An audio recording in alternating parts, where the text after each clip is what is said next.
Begin with a map in your mind. Mountain walls of the Hindu Kush slice through the center.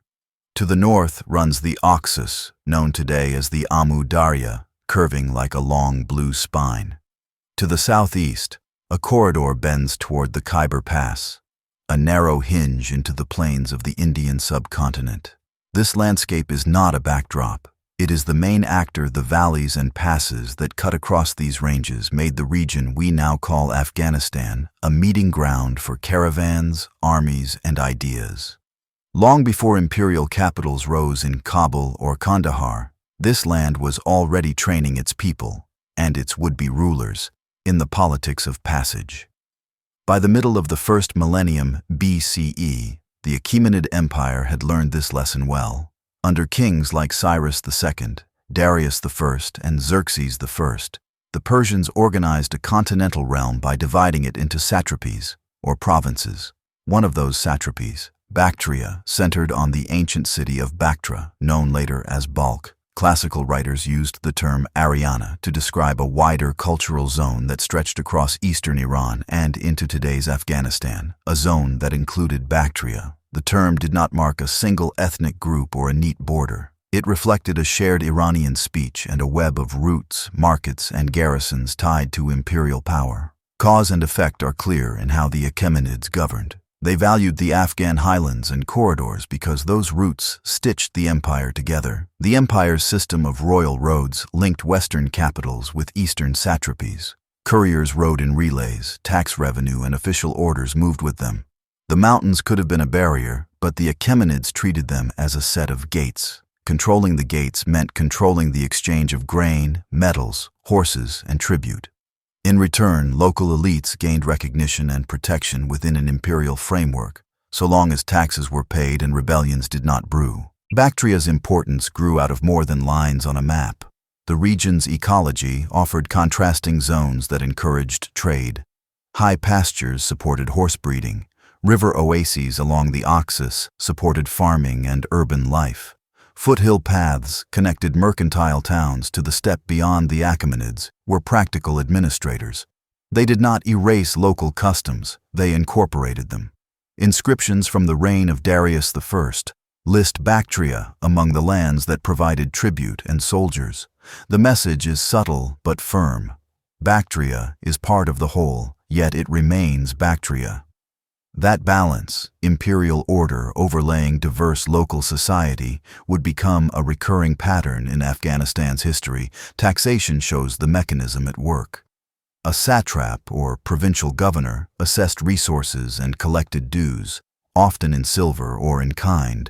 Bactria's satraps were famous for delivering cavalry and for producing high-quality horses. When wars flared on distant fronts, the imperial court expected Bactria to furnish mounted troops and supplies. This demand fed a local economy of breeders, smiths, and merchants, making horses both a commodity and a strategic asset. The cause and effect looped back. The more valuable Bactrian cavalry became, the more closely the center watched the province, and the more prestige local elites enjoyed if they met imperial quotas. Coinage also bound the region to wider markets. The Achaemenids tolerated and sometimes encouraged local minting practices in different zones of the empire, provided that tribute and military obligations were fulfilled. In the Oxus region, coins circulated alongside barter. Oiling the gears of long-distance traders carried lapis lazuli from Badakhshan, fine textiles, and other goods across the mountains. Caravans heading toward Central Asia or India paused in cities like Bactria to restock and negotiate customs fees. The state benefited twice, once through taxes and again through the stability created by predictable rules at customs stations and caravanserais. Religion and language added further layers of cohesion. Iranian-speaking communities in Ariana shared forms of worship and social organization that the Achaemenid court recognized and at times patronized. The empire did not impose a single cult. Instead, it worked with local priests and traditions so long as loyalty to the king was affirmed. This mattered because it smoothed the flow of imperial ideology without sparking constant resistance. The Persian royal title, King of Kings, reached the Oxus with ceremonial gravity. Yet the daily life of Bactrian farmers and traders continued within familiar structures. Another piece of this story is the frontier garrison. Fortified sites, guarded passes, and river crossings. A remote fort was not just a military post. It was a toll booth, a census office, and a diplomatic room where officers met tribal spokesmen. Agreements were practical. A community that kept the roads safe could expect leniency on certain dues or the right to trade at a nearby market. If raiding spiked or a satrap pushed too hard, the compact frayed. The empire was vast, and the center could not monitor every hilltop. That tension between central demand and local autonomy pulsed through Afghan history from this early stage onward. We can glimpse human moments through classical sources. Herodotus, writing about Persian administration more broadly, praised the speed of royal couriers with a line many viewers may recognize. Neither snow nor rain nor heat nor gloom of night stopped them. That phrase later became famous in another context, but it captures the Achaemenid commitment to communications. In the east, the same spirit kept information moving along ridges and through deserts. Imagine a Bactrian horseman, cloak tight against a dry wind, carrying a sealed message toward a satrapal court. His ride was not romantic adventure. It was the connective tissue of empire. Controlling all this required measurement of distance, of harvests, of obligations. The Achaemenids were early masters of imperial metrics. Lists, quotas, and standardized weights allowed tax inspectors to compare one district with another in Bactria. Scribes trained to reckon levies and record deliveries. Names of villages and water channels appeared in ledgers that none of those villagers would ever see. This paperwork mattered because it enabled the center to plan campaigns and allocate grain, horses, and pay. If satraps could quantify the province, they could pledge it. And when a satrap pledged too much, local society felt the strain, a pattern that would reappear under later empires. The Afghan corridors did not just serve the Persians. They attracted rival powers. To the northeast, steppe confederations pressed against the empire's margins, testing fort lines and scouting for weak links. To the southeast, polities across the Indus watched the mountain routes, wary of tax collectors and soldiers appearing in the passes. This constant attention made the region's elites agile. They learned to negotiate with multiple centers, to hedge their bets, and to use their position on the road as leverage. If a satrap needed cavalry, a tribal leader could ask for recognition or a reduction in tribute. If rumors of a new conqueror spread, those same leaders weighed whether to resist, bargain, or welcome new terms. Bactria, the city at the heart of this geography, became a cosmopolitan node. Its markets hosted Iranian, Sogdian, and Indian traders. Its neighborhoods practiced a mix of faiths and crafts. Even the city's walls told a story. Thick ramparts faced outward against raiders, while gates opened inward to courtyards where deals were struck and news was swapped. When a caravan arrived, children would have watched camels kneel as bales were unloaded. That ordinary scene was the visible surface of a complex system linking palace policies to street-level livelihoods. The concept of Ariana helps us keep this mosaic in focus. Classical geographers used it to designate a broad Eastern Iranian cultural sphere that included parts of modern Afghanistan. It is not a national label, it is a regional one, capturing linguistic ties and shared practices under the Achaemenids. This sphere interacted with imperial rule rather than being erased by it. For viewers, the key takeaway is that Afghanistan's later history of layered identities and overlapping loyalties did not begin in the modern era. It was present from the start, with the empire serving as the scaffolding on which local society continued to grow. There is also a lesson in resilience. Empires often write themselves as permanent in stone inscriptions and royal art. Yet the strength of the Afghan corridors came less from any single throne and more from the habits of movement and exchange that predated and outlasted thrones. Even when armies marched through, trade adapted, routes shifted, new toll points emerged. Local courts learned new formulas for oaths and taxes, but the grain still had to be harvested. the horses shod, the mountains crossed. That continuity explains why later conquerors, from Macedonian kings to steppe lords, saw Bactria as a prize. It was not just another province, it was a hinge. At the human scale, the administration's reach meant that ordinary people encountered empire in intimate ways. A surveyor counting orchards, a recruiter assessing young men for cavalry service, a tax agent weighing silver at a market stall. Some of those encounters were welcomed. Imperial order kept banditry down and stabilized grain prices. Others were resented. Levies could be heavy and mistakes could be costly. The historical record preserves mostly the voices of rulers and travelers, but the pattern is unmistakable. The state sought resources and obedience, while communities bargained for space and predictability. The gates that the Achaemenids once held are now opened by a different key. In the late 4th century BCE, a young Macedonian king pushed east and discovered that the corridors beyond the Hindu Kush could not be taken by speed alone. Alexander entered Bactria and Sogdiana, not as a passerby, but as a ruler determined to weld these lands to his new order. What followed was a sequence of campaigns, settlements, and compromises that created a Hellenistic layer over older Iranian foundations and set the stage for an independent Greco-Bactrian power. This was not simply a change of flag.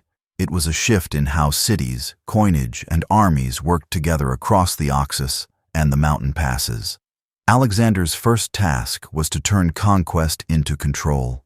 He founded or refounded cities as garrisons and marketplaces, including an Alexandria near the passes and another far to the northeast, often remembered as Alexandria the Furthest.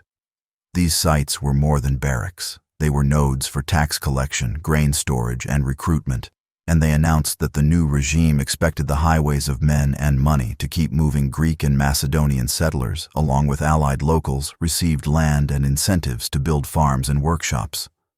In this way, urban punctuation marks were placed along caravan sentences that had been written long before Bactria did not yield easily. Sogdian and Bactrian nobles, skilled horsemen with deep ties to the land, fought a stubborn war of ambushes and reprisals. Arian, drawing on earlier sources, notes that no region harassed Alexander more persistently than these northeastern satrapies. The Macedonian response revealed a lesson. To hold the gates, you had to live at them. Alexander wintered in the region, built fortifications on hilltops, and worked to split opposition by recognizing local leaders who were willing to serve under the new order. In an emblematic gesture of fusion politics, he married Roxana, a noblewoman from the area, and encouraged his officers to take local brides at Susa. These marriages did not erase tensions, but they signaled an intention to rule with, not only over, the elites of the Oxus world. Administration followed the spear. Satraps were appointed to manage revenue and justice, but they did so within a changed cultural frame. Greek became a language of record and coin, while existing Iranian customs continued at the village and clan level. The cause and effect link is simple. Greek institutions provided a common script for distant officers, local norms delivered compliance on the ground, markets regained their rhythm, and a new coinage appeared, bearing Greek legends and royal portraits. For caravans moving through Bactria, this meant familiar weights and assurances backed by the garrisons planted by the conqueror. When Alexander died far away to the west, the lands of the Oxus did not drift free. They were claimed by the Seleucid house founded by Seleucus I. Under him and his successors, the northeastern satrapies were folded into a sprawling Hellenistic federation that stretched from Western Asia to Central Asian edges. Seleucid rule retained the formula of fortified cities, appointed governors, and royal roads patrolled by mixed cavalry forces. The empire also put the Afghan corridors into a larger economic orbit, connecting them to Mesopotamian markets and Mediterranean demand. Silver and copper for coinage flowed toward mints, horses and textiles moved outward, and custom stations along the passes kept the revenue predictable. One early Seleucid move reshaped the eastern map. Seleucus I negotiated with Chandragupta Maurya, ceding territories beyond the Hindu Kush in exchange for diplomatic peace and valuable war elephants. For Bactria and adjacent highlands, this bargain meant that the mountain crests would mark a practical boundary between the Hellenistic and Mauryan worlds, but the valleys remained open to traffic. Greek merchants could meet Indian traders under official protection, exchange stamped goods, and carry news along the same caravan trails. The corridor did what it always had, now with a Seleucid seal on one side and a Mauryan stamp on the other. Over time, however, the Seleucid grip thinned distance. Rival claimants and wars on multiple fronts created opportunities for strong men on the edge. In Bactria, the satrap Diodotus declared independence, minting coins in his own name and building the base of what we call the Greco-Bactrian kingdom. This act was not an abrupt break with the past. It was a local turn of the Hellenistic screw. The institutions that Alexander had planted, garrisons, cities, coinage, were repurposed by a provincial ruler who knew the terrain and the networks. The cause and effect were rooted in geography and administration. Once the center weakened, the periphery could stabilize itself. Under Diodotus and his successors, Bactria entered a period of striking prosperity. Urban centers expanded, irrigation works were maintained, and coinage grew in number and artistic quality. The silver tetradrachms and bronzes of the Greco-Bactrian mints carried lifelike portraits of kings and clear Greek legends, signaling both legitimacy and a promise to back the currency with reliable metal content. Merchants responded to that promise. Caravan volume increased, and local workshops produced ceramics, textiles, and metal goods that traveled east and south as far as the Indus and beyond. Power changed hands again when Euthydemus, another strongman with regional support, replaced the Diodotid line. He defended the realm against Seleucid attempts at reconquest, famously facing Antiochus the Great in a prolonged struggle. Negotiations and siege warfare ended with recognition of Euthydemus's position, preserving Bactrian autonomy. The terms mattered less than the outcome. The Greek-speaking rulers of Bactria could now operate as peers in a Hellenistic diplomatic world, even as they ruled a population that mixed Iranian, Sogdian, and Greek communities. From this secure base, a southward push began. Demetrius, a successor in the line, moved through the mountain corridors into the Indus region, carving out dominions that historians often call Indo-Greek. This was not a single conquest, but a series of campaigns and settlements stretching across years. With local coalitions, city garrisons, and tax arrangements negotiated in each area. Greek and bilingual inscriptions appeared on coins and monuments. Greek deities shared space on coin faces with symbols meaningful to Indian subjects. In some places, Greek kings adopted titles and imagery that resonated with local traditions. A pragmatic choice to win trust and pay for garrisons through steady revenues rather than constant fighting. Menander I, known in Buddhist literature as Milinda, stands out in memory because of dialogues preserved in the text commonly called the Questions of Milinda. There, a Greek king speaks with a Buddhist monk about ethics and liberation. Whether or not every word reflects the historical conversation, the text marks a cultural threshold. It shows that the Greco-Bactrian and Indo-Greek realms were not only military and commercial projects, they were also zones of exchange where philosophies could travel with coins and spices. In practical terms, rulers who understood local religions could work with monastic institutions, which often served as lenders, land managers, and guardians of caravans. The Greco-Bactrian achievement rested on balance. Armies combined heavy cavalry with local horse archers and infantry. Cities maintained walls and stored grain. Roads were secured by treaties with communities in the highlands and by payments to patrols. Courts employed scribes who could write in Greek and local scripts, allowing tax ledgers and legal judgments to circulate among diverse audiences. This machinery created wealth and, for a time, stability. Yet, external pressures mounted. To the north and west, steppe movements unsettled the frontiers groups that Chinese sources describe as Yuezhi, were pushed from their homelands by other nomadic confederations and began moving toward the Oxus world. To the south and east, Saka groups tested the edges of Indo-Greek authority. Each pressure point forced new expenditures on defense and new bargains with local elites. The cause and effect here is almost mechanical. As patrol costs rise and fort lines stretch, a kingdom's ability to guarantee coin value and buy loyalty declines. Meanwhile, the very prosperity of Bactria made it a target. The famed fertility of its oases, the visibility of its mints, and the routes that fed its markets invited raiders and settlers alike. Kings struggled to hold distant possessions in the Indus while guarding the Oxus crossings. Losses in one theater weakened their hand in the other, factions multiplied, and rival claimants struck deals with outside groups to gain an edge at home. The coins from this late period tell the story: a quick turnover of rulers, short mint runs, and a spreading of authority across competing centers. Eventually, Uaji groups established themselves in Bactria's northern zones, squeezing Greek power from its core. Saka movements in the south eroded Indo-Greek territories. Some Greek-speaking communities persisted in pockets, and some local rulers continued to issue coins with Greek legends, but the political center of gravity shifted toward the new arrivals. In this transition, the infrastructure laid by Hellenistic rulers did not disappear. Cities, irrigation, and fiscal expertise survived the change of flags. The incoming elites found ready-made tools for organizing revenue and projecting force across valleys and passes.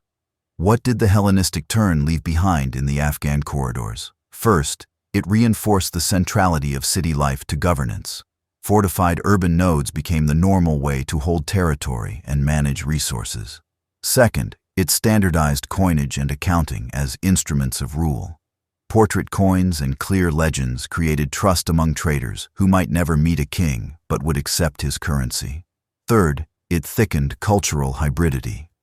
Greek language and art entered a region already dense with Iranian customs, producing a visual and social blend visible in sculpture, architecture, and even personal names. Finally, it carried statecraft across mountains, teaching later rulers that holding the gates requires both steel and accommodation. The people whom Chinese sources remembered as the Yuezhi did not arrive in the Oxus world as a single army or a single tribe.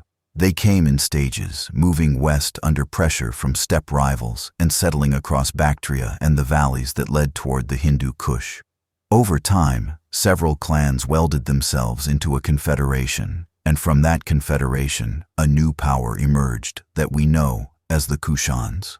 What makes this era vital to the history of Afghanistan is not only the building of a large realm, but the style of rule the Kushans practiced: tolerant, commercially minded, and comfortable with a mix of languages, religions, and artistic forms.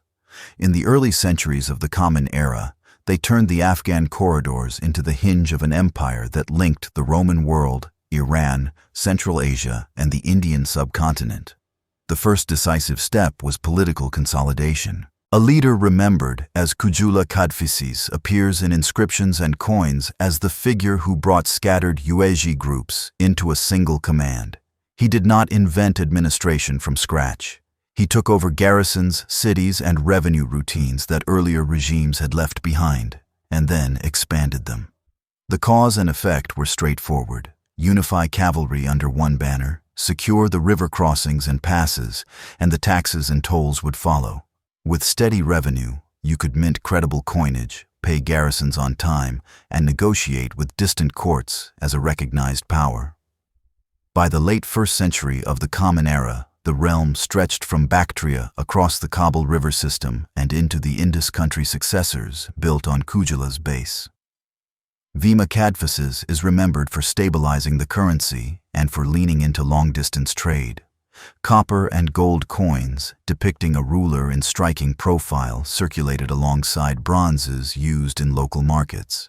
Their legends often employed Greek letters, while the language they spelled out increasingly became Bactrian, a local Iranian tongue. That combination tells us how the ruling house thought: keep the familiar script of international commerce, but speak in the language of the land you rule. Trade was the empire's bloodstream. Caravans carried silk, spices, glassware, and precious stones. The high roads over the Pamirs connected to oasis towns along the Tarim Basin where envoys of the Han court and merchant guilds met. To the west, routes ran through Iran toward Mesopotamia and the Mediterranean. To the south and east, the Indus and Ganges markets drew in textiles, metals, and ideas. Kushan officers did not need to control every dune or valley along these paths. They needed to guarantee safe stages, predictable customs dues, and coins that kept their value. If the road felt secure, traders came. If traders came, the state could tax gently and earn more than it would by squeezing. The empire's capitals mirrored this commercial focus. Purushapura, later known as Peshawar, and the summer capital at Kapisa or Begram sat close to major routes and fertile basins. At Begram, archaeologists later found a cache of goods that showed the world the Kushans inhabited. Roman glass cups, carved ivories from the subcontinent, and lacquer from far to the east. No single caravan brought that variety. It accumulated because customs officers, artisans, and court buyers lived at the crossroads and had the wealth and taste to collect what passed their way. The most famous Kushan ruler to many listeners is Kanishka I, who came to power in the early 2nd century of the Common Era. His reign is associated with territorial breadth, patronage of Buddhism, and a confident imperial voice. An inscription from Hotak in northern Afghanistan lists his titles and names of predecessors, and it records a significant cultural choice.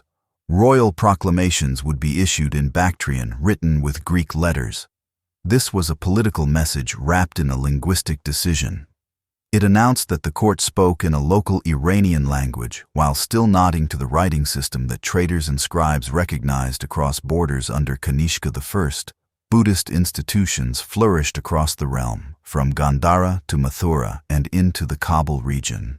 Monasteries received royal gifts and legal protection.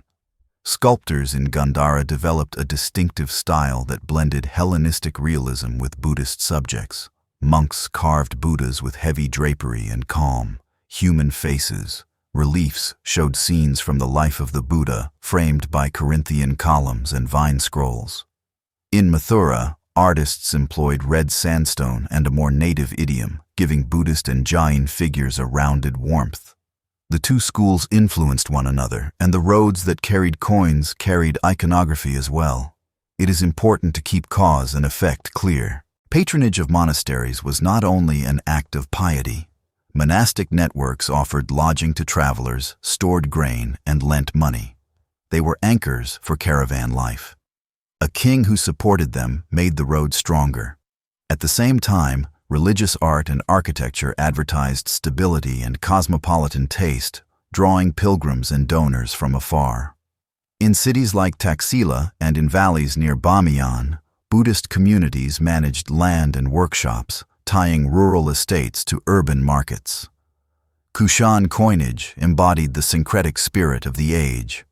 Early issues might bear the image of a ruler on one side and deities with Iranian, Indian, or Greco-Roman names on the other.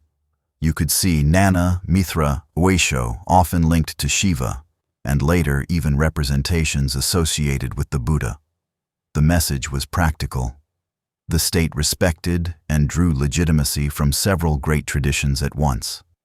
A merchant from the Indus could recognize symbols he trusted. An Iranian-speaking farmer could see familiar divine names. A Greek-reading trader could read the script currency, thus became a pocket-sized treaty of cultures. Foreign relations also show the empire's confidence. To the east, Kushan and Han officials interacted across the Tarim Basin. The Han general Ban Chao maintained influence over the oasis towns, and Kushan envoys sought advantage at these frontier courts, not always without friction. Yet the overall pattern favored trade and communication rather than permanent enmity.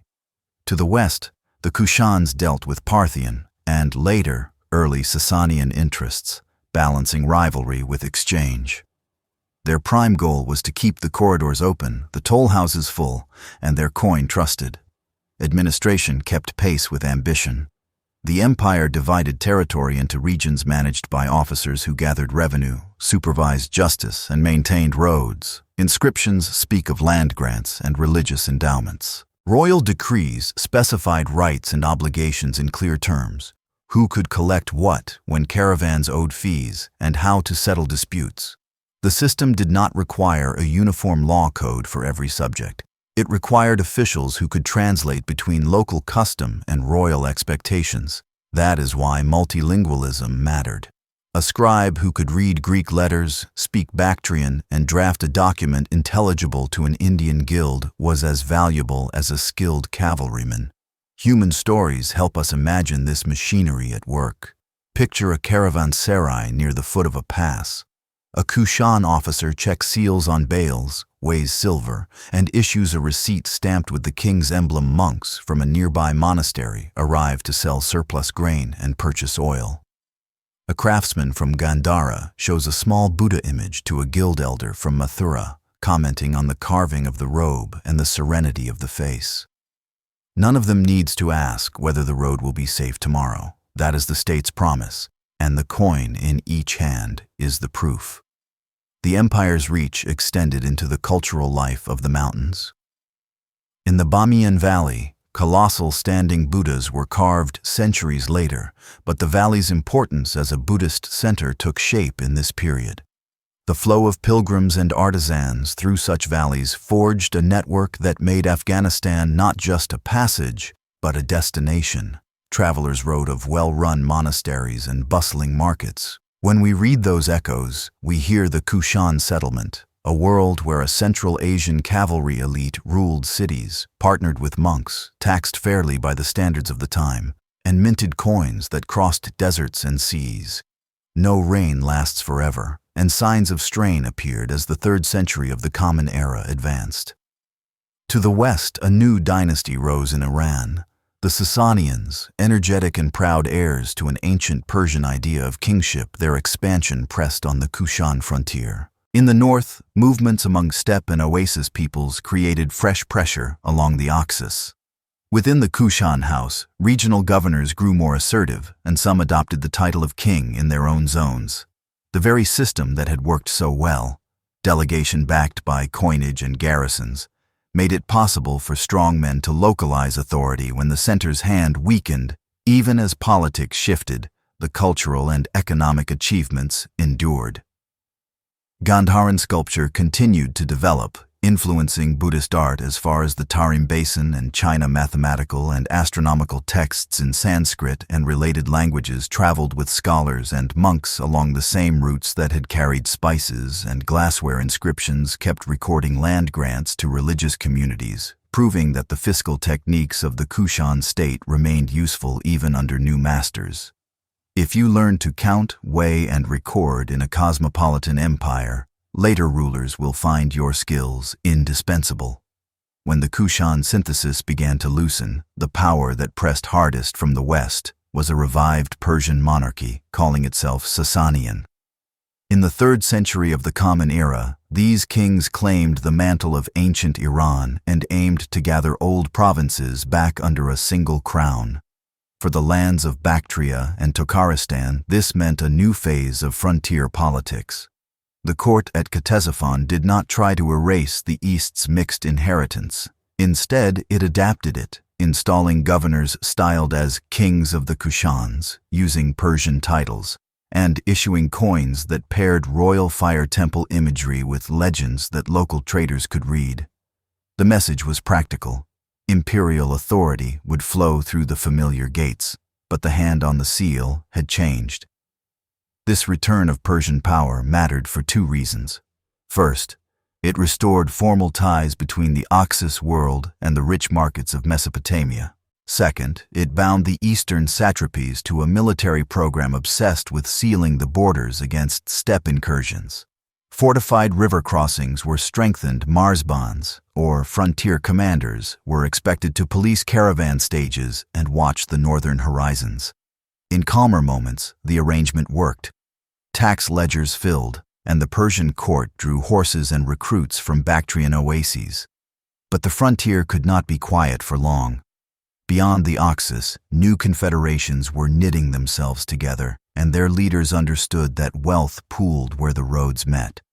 Early in the Sasanian story, Shapur II fought campaigns against steppe peoples remembered in the sources as Chionites and Kidarites. These were not single tribes but shifting coalitions that tested the river line, raided for horses and grain, and demanded payments for peace. The cause and effect chain is clear. Each successful raid forced more investment in forts and garrisons. Each new tax to pay for those defenses strained local communities that depended on irrigation and trade. When the rains failed or a harvest faltered, that strain sharpened.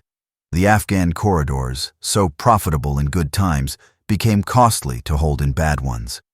As the 4th and 5th centuries unfolded, the most formidable among these northern forces became known to classical and Persian writers as Hephthalites, remembered also as the White Huns.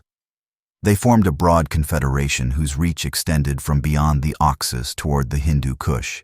Their horsemen, skilled in archery and maneuver, moved along familiar routes that earlier empires had built, and they turned those routes into tools of pressure. Step by step they captured or compelled cities in Tokharistan and pressed south toward Kabul and the highlands of Zabulistan. Local rulers, who had once looked west to the Sasanians, found themselves paying tribute to new overlords from the north. Sasanian kings learned hard lessons. Peroz I marched east to break Hephthalite power and was defeated. In one account, he died on the field. The loss shook the prestige of the crown and drained treasuries. To free prisoners and buy calm, payments flowed northward, a reversal of the tributary logic that had favored Persia for generations. When a later Sasanian king, Kavad I, fell into internal troubles, Hephthalite support helped him regain his throne. That help came with a price: influence along the borderlands and deeper entanglement in the politics of Bactria. For communities in today's northern Afghanistan, Hephthalite ascendancy brought a new layer of rule rather than a cultural erasure. Coinage continued to circulate, now marked with tamgas and crowns that signaled the identity of the new masters. Some mints kept using scripts and weights that merchants trusted. Monasteries and market towns adapted, as they had done under many flags. What changed was the rhythm of warfare and the direction of tribute. Garrisons shifted allegiance. Rural estates saw new tax collectors appear at harvest time.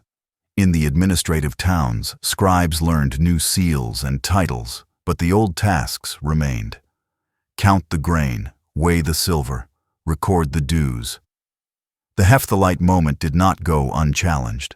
Far to the northeast, a rising Turkic power consolidated across the steppe. To the west, the Sasanians recovered strength under Khosrow I, a reformer with a clear sense of frontier priorities. A strategic partnership formed between the Sasanian court and the Turkic Khaganate. Together, they aimed to crush Hephthalite power between them. Campaigns in the mid-6th century broke the confederation. Some Hephthalite leaders retreated into mountain fastnesses. Others were absorbed by neighboring polities. The Grand Alliance then fractured along the usual fault lines of success. The Turks sought a share of the trade gates. The Persians sought to reassert a monopoly, and local rulers rediscovered their room to maneuver. Out of this churn emerged a constellation of post-Kushan and post-Hephthalite polities that filled the map of Greater Afghanistan with resilient small states. In the central and northern zones, principalities of Tokharistan governed from walled towns, often ruled by families that negotiated skillfully with whichever great power stood nearest that season. In the south and southeast, the Zunbils of Zabulistan held upland country between Kandahar and the Helmand Basin. Further east, the Kabul Shahs maintained their authority over the Kabul Valley and approaches toward the Indus. These houses minted coins, drew on tax from farmers and caravan tolls, and patronized shrines and temples, some dedicated to deities whose cults predated both Greek and Persian rule. Religion and art in this era reveal a textured landscape. Buddhism remained a major presence in many valleys, sustained by endowments and the steady traffic of pilgrims. Cave monasteries and hilltop viharas continued to host scholars and copyists. Stonemasons shaped images that carried forward the Gandharan legacy, while experimenting with local styles. At the same time, Hindu practices flourished in parts of the southeast, and Iranian cults persisted in pockets that had long nurtured them. Coins might display a bull-headed crown associated with local dynasts, or a symbol of a mountain god, signaling royal support for a regional sacred center. This was not mere decoration, it was a public contract. Kings who anchored themselves to respected shrines could claim a moral right to levy and judge economically. The Silk Roads bent but did not break. Sogdian merchants, masters of languages and contracts, played an outsized role in stitching the routes together. Their letters and deals kept silk, spices, furs, and glassware moving even when armies contested a pass. The Oxus crossings remained critical. Control of ferries and bridgeworks brought customs revenue and, in tense times, leverage over rivals downstream. Irrigation systems continued to be repaired and expanded where peace allowed, with qanats and canals feeding orchards whose fruit reached markets far away. The political map might flicker, but the daily work of watering the land and managing warehouses kept the economy humming. Administration followed the shape of survival. Rulers delegated power to local chiefs in valleys hard for cavalry to enter quickly. They maintained small standing forces and relied on seasonal levies when threatened. They recorded grants to monasteries and temples precisely because such gifts knit elite wealth to public legitimacy. Legal traditions layered one atop another: customary law in villages, royal decrees in towns, and negotiated rules for merchant guilds. In practice, justice depended on a ruler's reputation for fairness and the predictability of tolls and taxes.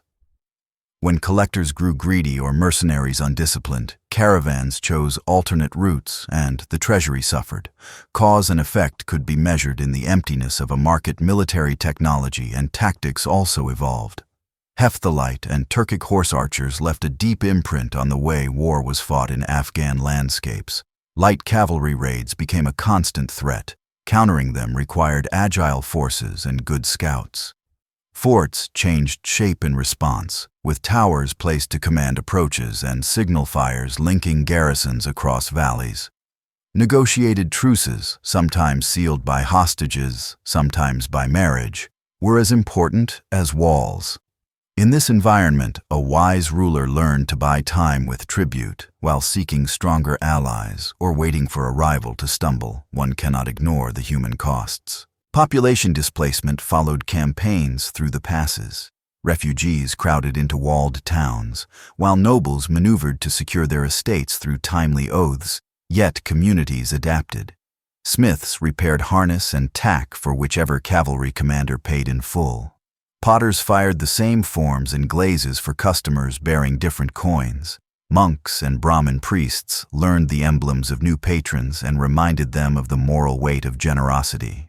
The practical ethic of the corridor held: keep the roads safe, keep the water flowing, keep accounts clear. Over the 6th and early 7th centuries, Sasanian fortunes rose and fell with events far to the west, especially along the frontier with Rome and later Byzantium. When the Persian court pulled resources westward, eastern garrisons felt the pinch. Local rulers in Tokharistan and Kabul seized those moments to assert autonomy more boldly. Some struck their own coins, adopting imagery that blended Sasanian styles with regional symbols. Others emphasized older titles to underline their independence. The result was a competitive patchwork in which no single authority could fully dominate the Afghan gateways for long. This patchwork created both opportunity and vulnerability. Opportunity, because a skilled prince could play neighbors against one another and fill his treasuries by keeping caravan taxes light, and predictable vulnerability, because no confederation could reliably unite the region against a determined new power. When the lightning of change finally flashed from the southwest, it found many towers standing, but few signaling to each other. The structure of trade remained. The habit of mixed administration remained, and the taste for practical alliances remained. What was missing was a single banner able to claim the loyalty of the passes for more than a season. When the first Muslim armies reached the edge of Khorasan in the 7th century, they approached a frontier already trained to weigh every newcomer's offer. Local rulers, merchants, and religious communities had lived for generations under shifting overlords. The questions were practical. Would the roads be safe? Would taxes be predictable? And would the new power respect existing endowments? The early caliphal strategy in the East answered yes to those questions often enough to gain a foothold. From that foothold, a deeper transformation followed, religious, administrative, and cultural, reshaping the lands that include Balkh, Herat, and the Kabul approaches. The first phase was military penetration paired with negotiated settlements. Arab commanders pressed from the Iranian plateau toward Merv and Nishapur, then into the Oxus world. In cities that chose terms rather than battle, existing elites retained property and office, now under agreements that cemented order and revenue. In tougher terrain, or where loyalties were tangled, commanders fought, garrisoned, and then bargained. The logic was clear. Secure a line of towns, staff them with governors and judges, and keep caravans moving. The garrisons were not only barracks, they were fiscal offices where tax registers were copied and new seals impressed on receipts. Conversion did not happen overnight. In the first generations, the conquerors ruled a mixed religious landscape. Zoroastrian, Buddhist, and Hindu communities continued their practices under guarantees, while Muslim jurists elaborated rules for taxation and public order. Two taxes mattered most in the countryside: a land levy and a poll tax for non-Muslim subjects. Over time, as more families accepted Islam, the balance between those taxes shifted. Governors learned that fair courts and stable tolls drew merchants and encouraged conversion for reasons that were as much social as spiritual. Inclusion in the wider Muslim community brought access to markets, patronage, and legal protections that could be attractive to farmers and traders whose lives hinged on predictable contracts. A pivotal figure in the region's political turn was Qutayba ibn Muslim, remembered for campaigns that pushed beyond the Oxus and reorganized authority in key towns. His method blended force with diplomatic realism. He confirmed local notables where possible, installed garrisons where necessary, and always kept one eye on the treasury. The aim was not only to hold ground, it was to make the ground pay. That meant repairing canals, protecting harvests, and bringing judges who could arbitrate among diverse communities in ways that seemed fair enough to keep disputes out of the streets. Khorasan's distance from the caliphal capitals gave it a special role in the politics of empire. Troops from these eastern provinces became decisive in struggles for the succession.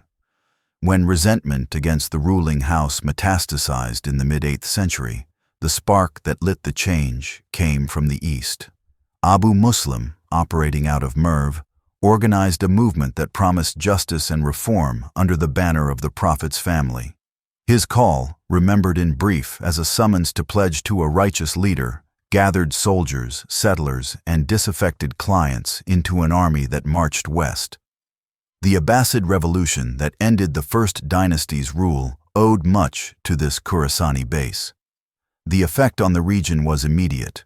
Khorasan gained prestige and bargaining power inside the new imperial order under the Abbasids. The East remained strategically central, but increasingly governed through trusted generals and families who acted as semi-autonomous viceroys. One such family produced Tahir ibn Hussein, a commander whose victory in civil war earned him the governorship of Khorasan. From Merv and then Nishapur, his house, the Tahirids, managed revenue, administered justice, and kept the roads open in the name of the caliph. The arrangement was mutually useful. The caliphate secured a competent guardian for a vital frontier without the cost of micromanagement. The Tahirids gained recognition and the right to collect and disburse taxes, sending a share to Baghdad while building their own networks among local elites. The Tahirid era mattered for another reason. It normalized a Persianate style of administration under Islamic sovereignty court secretaries, wrote elegant prose in Arabic for the chancery, but handled much daily business in the local Iranian tongue. Judges trained in Islamic law sat beside officials versed in regional customs. The blend felt natural in a province where bilingual scribes had long been the lubricants of empire. The effect was to routinize Muslim governance without breaking the habits of local society. Further south, in Sistan, a very different energy rose. Yaqub ibn al-Layth, a coppersmith by trade and a war captain by talent, built a militia into a conquering army. He overran rivals, took the title of Amir, and challenged older houses by seizing cities and minting coins in his own name. His movement, the Saffarids, drew strength from men who had little stake in the old order, and from regions where central oversight had weakened. The cause and effect are stark. Frontiers that were poorly policed bred strongmen. Strongmen who delivered order could claim legitimacy. From their base, the Saffarids moved into the Afghan highlands and toward the Indus routes, pulling towns into a tighter security regime and extracting taxes that previously leaked away to petty chiefs. The Saffarids forced the Caliphal center to negotiate anew the terms of provincial authority. Recognition could be traded for loyalty, but loyalty had to be proven on the road, not merely on paper. In some cities, princes who had prospered under gentler Tahirid oversight now pledged to the Safarid banner because it seemed safer or simply inevitable. Yet the Safarid grip did not remain unchallenged. From Transoxiana and Khwarezm, an older Iranian house rose again under Islamic colors, the Samanids. The Samanids offered a different model.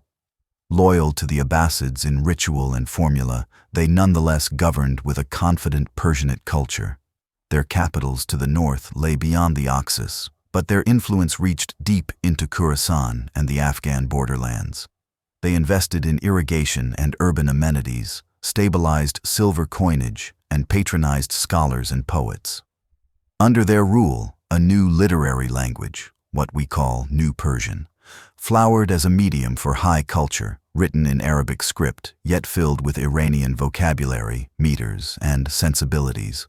Court poets like Rudaki set the tone, while scholars translated and adapted earlier chronicles, making the past legible for a Muslim, Persian-speaking audience. This cultural turn had direct political effects in Afghanistan's cities. Administrators in Balkh and Herat could manage chancery business in Arabic while conducting much of their daily work in Persian, and neither choice felt foreign. Judges trained in law collected fatwas that spoke to local conditions. Market inspectors enforced fair weights in bazaars where dirhams minted in eastern cities circulated confidently. Caravan men who knew a few phrases of Arabic for the customs office also kept contracts in Persian for their guilds. The blend sustained trust, and trust kept the roads busy. The Samanids also refined the military system that would reshape the region.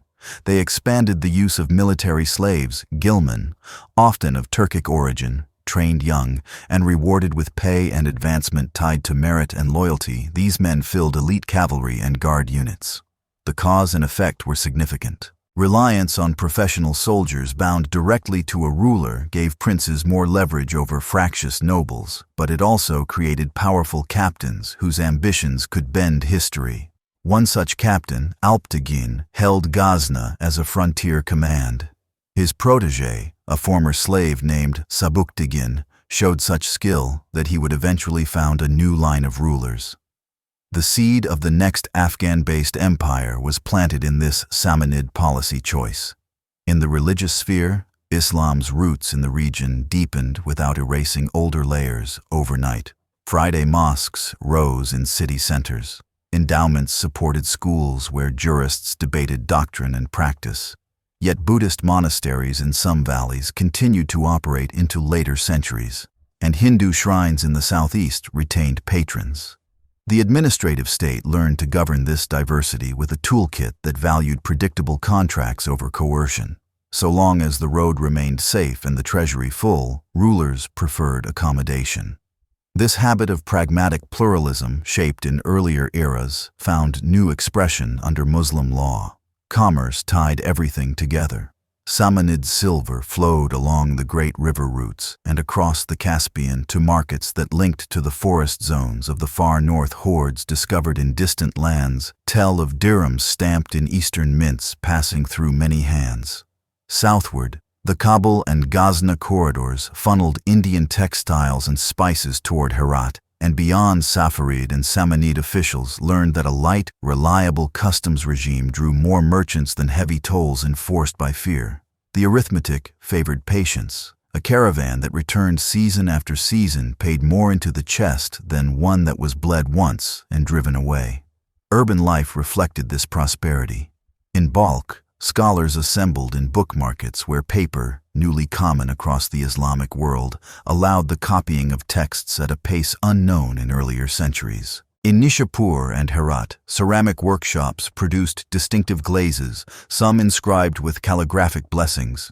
Caravanserais hosted travelers speaking many tongues. A jurist recording a contract between a Turkic cavalry officer and a Sogdian merchant might write it in Arabic for the court record while keeping a Persian copy for the guild archive. This multilingual paperwork was not a burden, it was the glue of a cosmopolitan economy.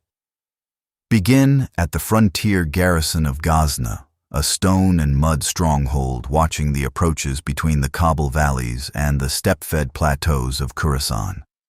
From this post, a Samanid commander named Alptegan carved out a semi-independent base. His chosen lieutenant, Sabuktigin, a former military slave who rose by talent and loyalty, learned the craft of ruling from the saddle and the chancery table alike.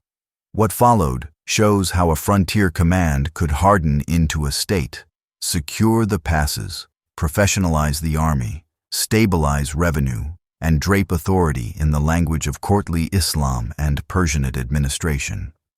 The result was the Ghaznavid realm, a power that projected force west into Khorasan and south and east across the mountain gates toward the plains of the Indian subcontinent. Sabuktigin's first priority was security. He forged alliances with local chiefs where prudence advised and fought when he had to, always with the aim of making roads safe for tax collectors and caravans. His success drew cavalry to his banner and scribes to his bureau. With order came money, and with money came the means to keep order. That is the basic cause and effect engine of the Ghaznavid rise, yet it needed a charismatic accelerator, and that came with his son, Mahmud of Ghazni. Mahmud understood the frontier's arithmetic. Ghazna was a hinge between markets. Control the hinge, and you could tax transit, levy tribute from fractious neighbors, and, when opportunity allowed, mount deeply planned campaigns that yielded movable wealth. He assembled a professional army built around military slaves trained from youth, hardened local cavalry, and contingents from allied clans.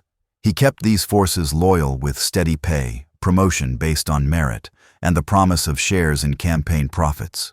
His court elevated the office of the vizier, expanded the financial and military diwan, and recruited Persian secretaries who could turn conquest into clean accounts.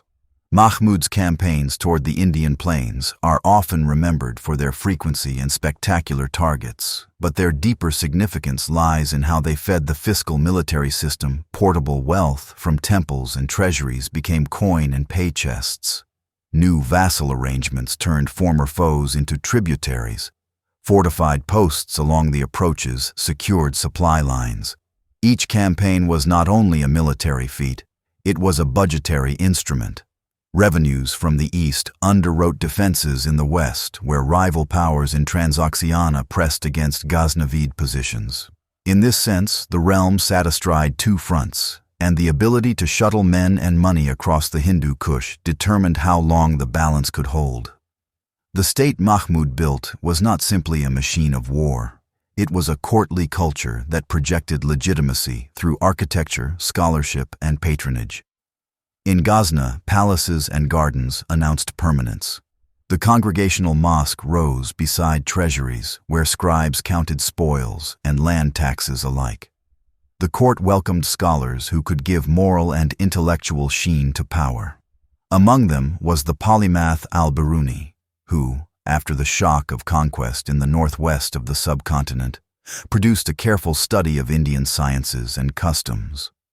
His work stands as a reminder that even in the afterglow of victory, serious minds asked how another civilization thought, measured, and believed the Persian language. increasingly a vehicle for administration and high literature, flowered under patronage. The epic poet Ferdowsi sought reward at Ghazna, and whether or not his reception met his hopes, the association between the court and the revival of Persian letters was fixed in memory. Ghaznavid governance refined practices that would shape the region for generations. Land grants on military terms rewarded officers and secured frontier districts. Market inspectors enforced fair weights to keep city trade predictable. Judges trained in Islamic law worked alongside officials versed in local custom, a tandem that allowed rulings to land softly in diverse communities. The mint stamped coins that traveled easily across borders. A merchant who saw the Ghaznavid die on silver or copper knew that a garrison and a court stood behind its value. That trust kept caravans coming, and each caravan meant tolls and lodging fees for the state. Religious politics also mattered. Mahmud took pride in championing Sunni orthodoxy. He endowed mosques and schools, favored scholars who defended the theological positions he supported, and presented his campaigns as service to the faith. Those choices resonated among jurists and preachers, tying throne to pulpit and legitimation to law. Yet for all this piety, the state remained pragmatic in the mixed zones it governed. In the Kabul approaches and the Helmand Basin, tax collectors dealt with communities of varied belief, and the basic bargain of frontier order prevailed. Pay dues, keep the road safe, and the crown's protection follows. To the north and west, the Ghaznavids fought to inherit the Samanids' mantle in Khorasan and Transoxiana. There they faced the Karakhanids, Turkic rulers who also claimed a right to the old Samanid heartlands. The contest seesawed, with cities changing hands and alliances shifting. Holding these territories required more than cavalry. It demanded garrison discipline, reliable supply, and a treasury fat enough to pay men on time in places far from Ghazna. Each setback to the north made the eastern campaigns more crucial. Each triumph in India bought time to reorganize against threats across the Oxus. This two-front strategy had a built-in risk. It tied Ghaznavid stability to the continued success of long-distance campaigning. As years passed, the costs of defending wide frontiers rose. Into this strategic strain rode a new force from the steppe and the Iranian plateau, the Seljuks, leaders of Oghuz Turks who had embraced Islam and mastered the art of mobile warfare and coalition building. They offered something Ghaznavid subjects in Khorasan found attractive: lighter burdens, a promise to curb local abuses, and a leadership style that leveraged nomadic mobility without abandoning town life. When Ghaznavid and Seljuk armies met in open country, the Seljuk use of maneuver and feigned retreat could unhinge heavier formations. In a decisive clash near the oases of northern Khorasan, the Ghaznavid field army was broken. The cause and effect were immediate. Khorasan slipped away, and the realm's western flank collapsed. The loss forced a strategic pivot. No longer able to dominate Khorasan, the Ghaznavids shifted their center of gravity toward the southeast, relying more heavily on the wealth of the Punjab and the cities connected to Lahore. Ghazna remained a symbol and a seasonal capital, but the administrative heartbeat now, where revenues were safer from Seljuk reach. This move preserved the dynasty for decades, yet it narrowed the base of power. Dependence on eastern income made the state vulnerable to any challenger who could control mountain corridors or rally discontented nobles in the highlands inside the court. Succession struggles revealed another weakness of the frontier monarchy. The same system that elevated strong captains and rewarded merit could produce rival coalitions when a sultan died. Brothers and sons gathered military clients and scribal factions, and the treasury became the prize around which loyalties shifted. When decisions at the top turned inward, attention to the passes lapsed, and ambitious neighbors watched for a chance to strike. Over time, provincial commanders and local elites in central highlands gained confidence that they could settle their own scores without waiting for Ghazni's orders. Economically, the Ghaznavid achievement remained impressive well after the loss of Khorasan. Cities in the Punjab saw investment in markets, irrigation, and defensive works. Lahore in particular grew into a vibrant center of trade and learning, with scholars, craftsmen, and merchants using Persian for letters and contracts and a range of vernaculars in daily life. The mint output kept coin moving, and the bureaucracy adapted to new routes and rhythms. Yet strain showed in the countryside when military needs rose suddenly. Requisitioning could bite into harvests, and the delicate balance between fair taxation and emergency levies could tilt toward resentment. Culturally, the Ghaznavid court continued to act as a magnet. Poets, historians, and scientists came seeking patronage and a platform. The Persian chronicle tradition deepened, with writers tying local events to larger Islamic narratives. Artisans produced metalwork and ceramics that blended motifs from Iran and the subcontinent, reflecting a realm that truly sat between cultural worlds. The ideal of the just ruler, stern in war, generous in peace, and attentive to the counsel of scholars, filled panegyrics and reflected a real need. Only a careful ruler could keep the multiple constituencies of a frontier empire in balance. Administration tried to keep pace with geography. The Diwan of the army recorded stipends and allotments. The Diwan of finance audited provincial accounts. Inspectors traveled unannounced to weigh measures and test coin purity. When abuses appeared, the Sultan could make a public example of an official to reassure merchants and farmers that law still held. The system depended on paper, and trust paper could be forged. Trust could be broken. The court's reputation for punishing fraud and rewarding probity was therefore an asset as valuable as a fortress.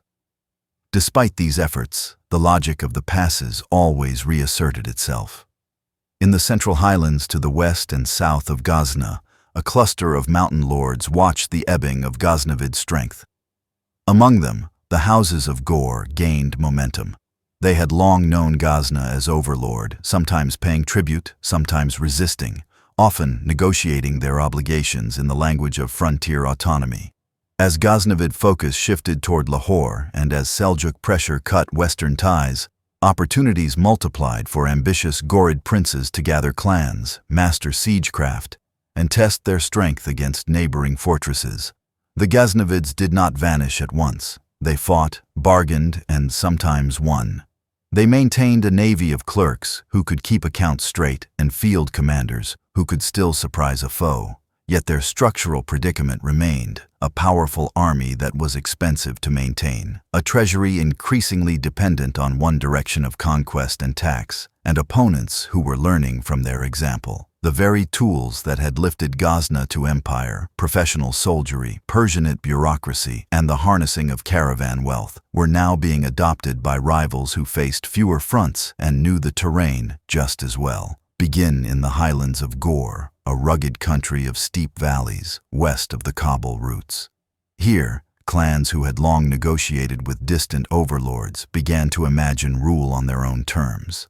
The men who led them were not heirs to an ancient imperial court. They were mountain lords who learned siegecraft the hard way and read the lowlands with shrewd eyes. From this unlikely platform rose a force that would eclipse the rulers of Ghazna, challenge powers to the west, and carry Afghan-based authority deep into the plains of northern India. The result was a decisive turn in regional history. The Ghurids used the tools of a frontier world, cavalry, fort building, and a flexible treasury, to lay foundations for an enduring imperial presence in Delhi. The initial spark came when the balance of power shifted away from Ghazna. As that court struggled to defend wide frontiers and manage taxing successions, the lords of Ghur sensed their moment. Among them, Ghiyath al-Din Muhammad and his brother Muhammad of Ghur forged the core partnership.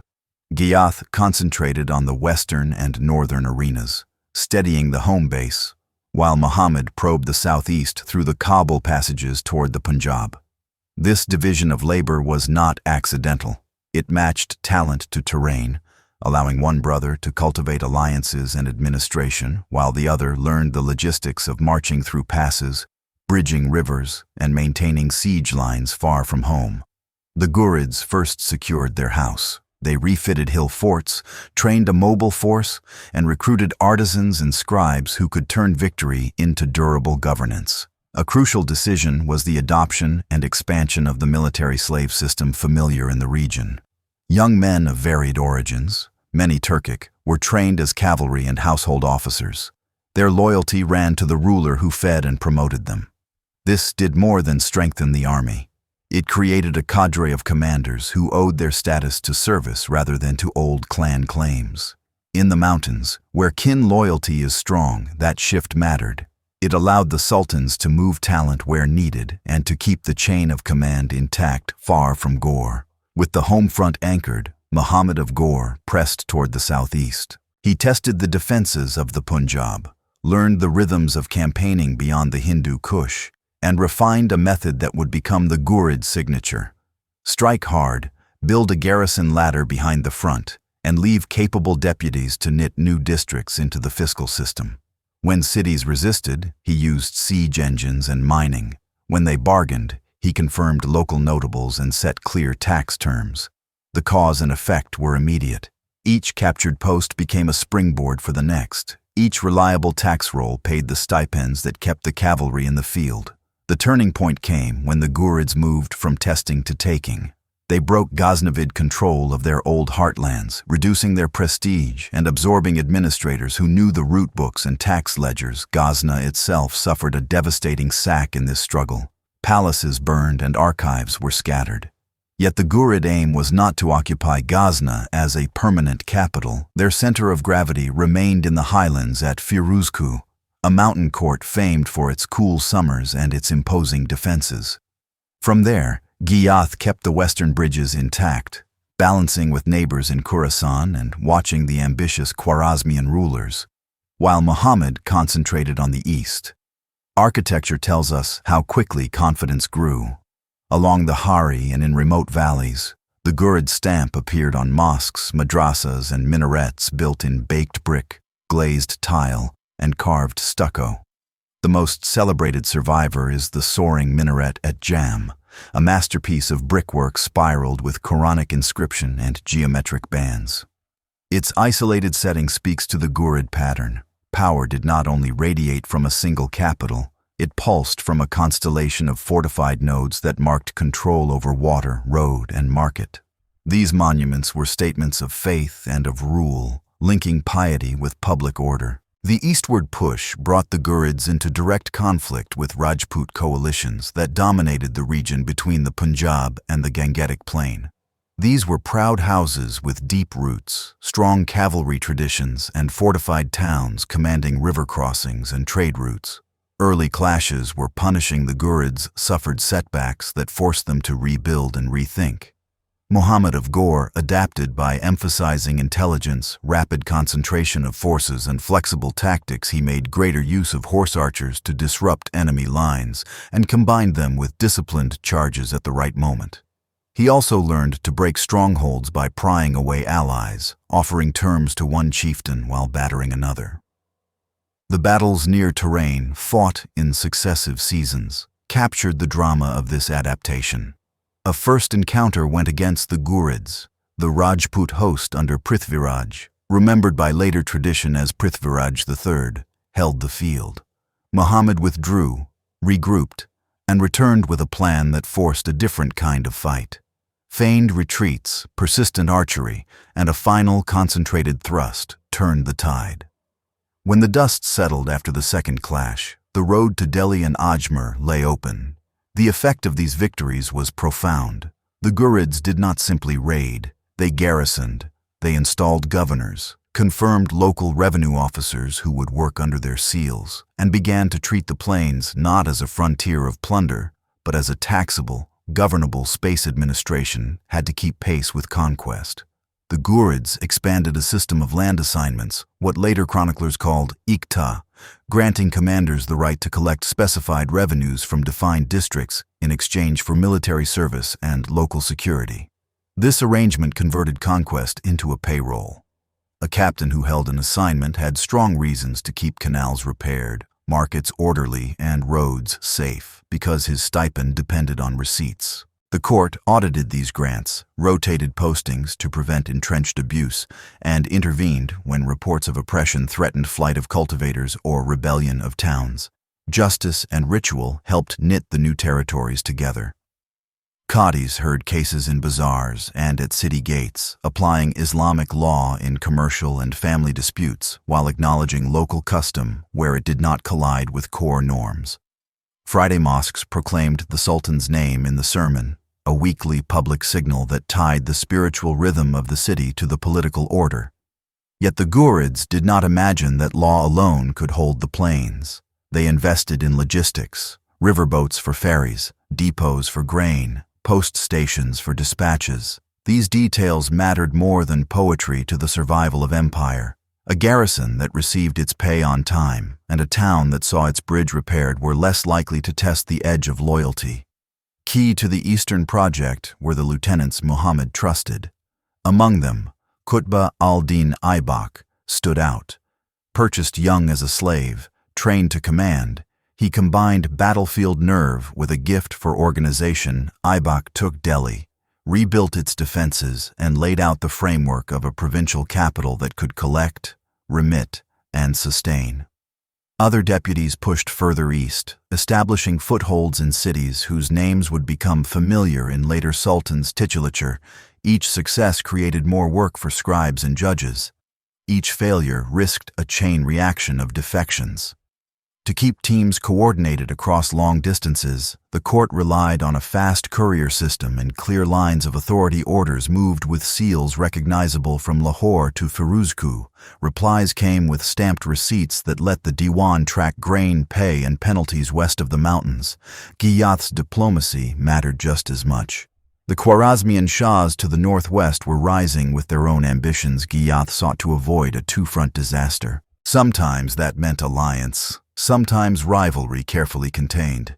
He also had to manage relations with powerful urban elites in Khorasan, families whose support could open gates or close them. Grants to scholars, repairs to irrigation, and a reputation for fair dealing kept these ties workable.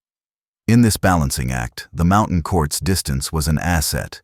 It prevented Khorasan cities from swallowing Ghurid rulers whole, even as it allowed those rulers to intervene when needed. The Ghurid economy adjusted to larger horizons. Coinage in silver and copper circulated with legends that signaled legitimacy to both old and new subjects. Mints in the Punjab produced pieces that matched weights familiar to merchants on the plains, while mountain mints served trans-Oxus trade. Taxes were calibrated to avoid killing the geese that laid the golden eggs. Market inspectors watched scales, punished false measures, and reassured traders that contracts would be enforced. Caravans once wary of war now found predictable fees and guards at night. The cause and effect appeared in larger tax rolls and steadier stipend lists, which in turn kept the army professional and the garrisons calm. Culture followed the road of power. Persian continued as the language of high administration and literature, with secretaries producing elegant prose histories and decrees. In the new Eastern domains, Persian interacted with local tongues, especially in the courts where land and inheritance disputes had to be written in words people understood. Architects and artisans blended motifs from the Iranian plateau with techniques and patterns native to the plains, creating a material culture that felt neither wholly imported nor wholly local. Mosques reused columns and stones from earlier structures, a practical choice that also stated continuity. This city would remain a city even as the banner above its gate changed. The Ghurid system, for all its vigor, depended on the living partnership of its leading brothers and on a reliable chain of trained captains. When Ghiyath died, Muhammad lost his most trusted counterweight in the West. Not long after, Muhammad himself was assassinated while traveling between campaigns. The shock was more than personal. It cracked the high-wire act that had kept mountain and plain in balance. In the vacuum, deputies naturally secured what they held. In Delhi, Qutb al-Din Aybak assumed the mantle of independent rule, stressing continuity of order and taxes, while acknowledging that the mountain court could no longer supervise every decision. Other Ghurid domains also drifted toward autonomy or fell under the orbit of vigorous neighbors. This fragmentation did not erase the achievement. In the plains, the governance framework remained. Garrison chains, land assignments, and a Persianate chancery staffed by men who knew the files and the fields in the mountains. Fortresses and shrines built under Ghurid patronage kept their communities anchored. Even rivals who moved into these spaces adopted much of the administrative kit they found. A conqueror who inherits a working tax office and a trustworthy market inspector does not throw them away. He stamps his own seal on the receipts and continues the work. The storm arrived from the steppe in the early 13th century, and it did not ask for permission. Forces under Chinggis Khan drove through Transoxiana and into the Oxus world, breaking the web of alliances that the Ghurids and the Khwarezmians had woven. Cities that had learned to bargain with conquerors found a new rule in play.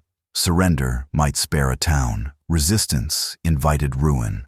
Balkh, Herat, and Merv felt the shock in quick succession. Agricultural belts that depended on delicately managed canals were slashed, and merchant families scattered along whatever roads still offered safety. The Afghan corridors, once a hinge of profitable movement, became paths of flight and pursuit. Cause and effect unfolded with brutal clarity.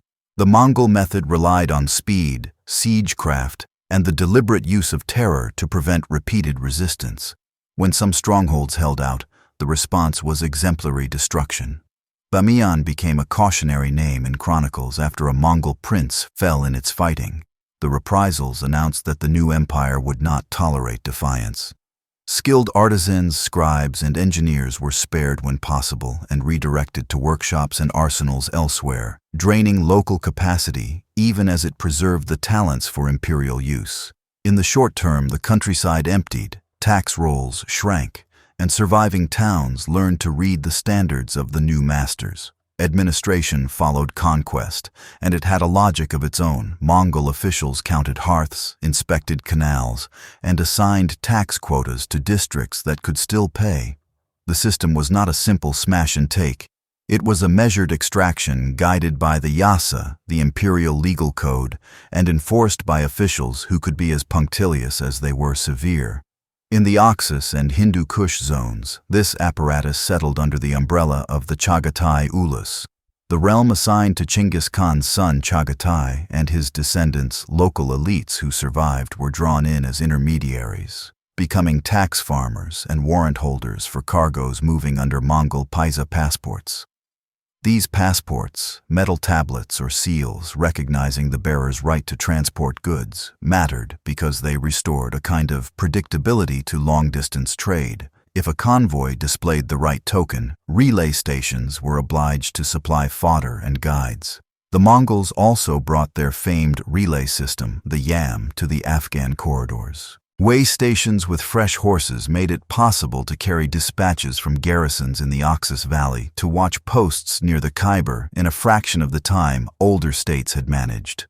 This was not merely a military convenience. Rapid communication allowed provincial administrators to coordinate tax collection, canal repairs, and market policing with a speed that rebuilt confidence among merchants. Over time, caravans began to test the roads again.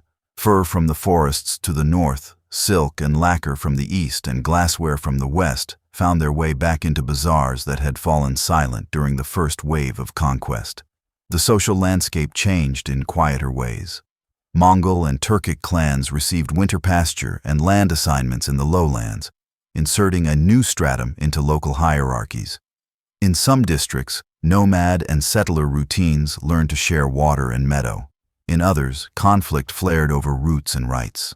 Judges educated in Islamic law returned to reopened courts, now working beside Mongol darugachi who supervised revenues. Where administered well, this dual system restored a practical order.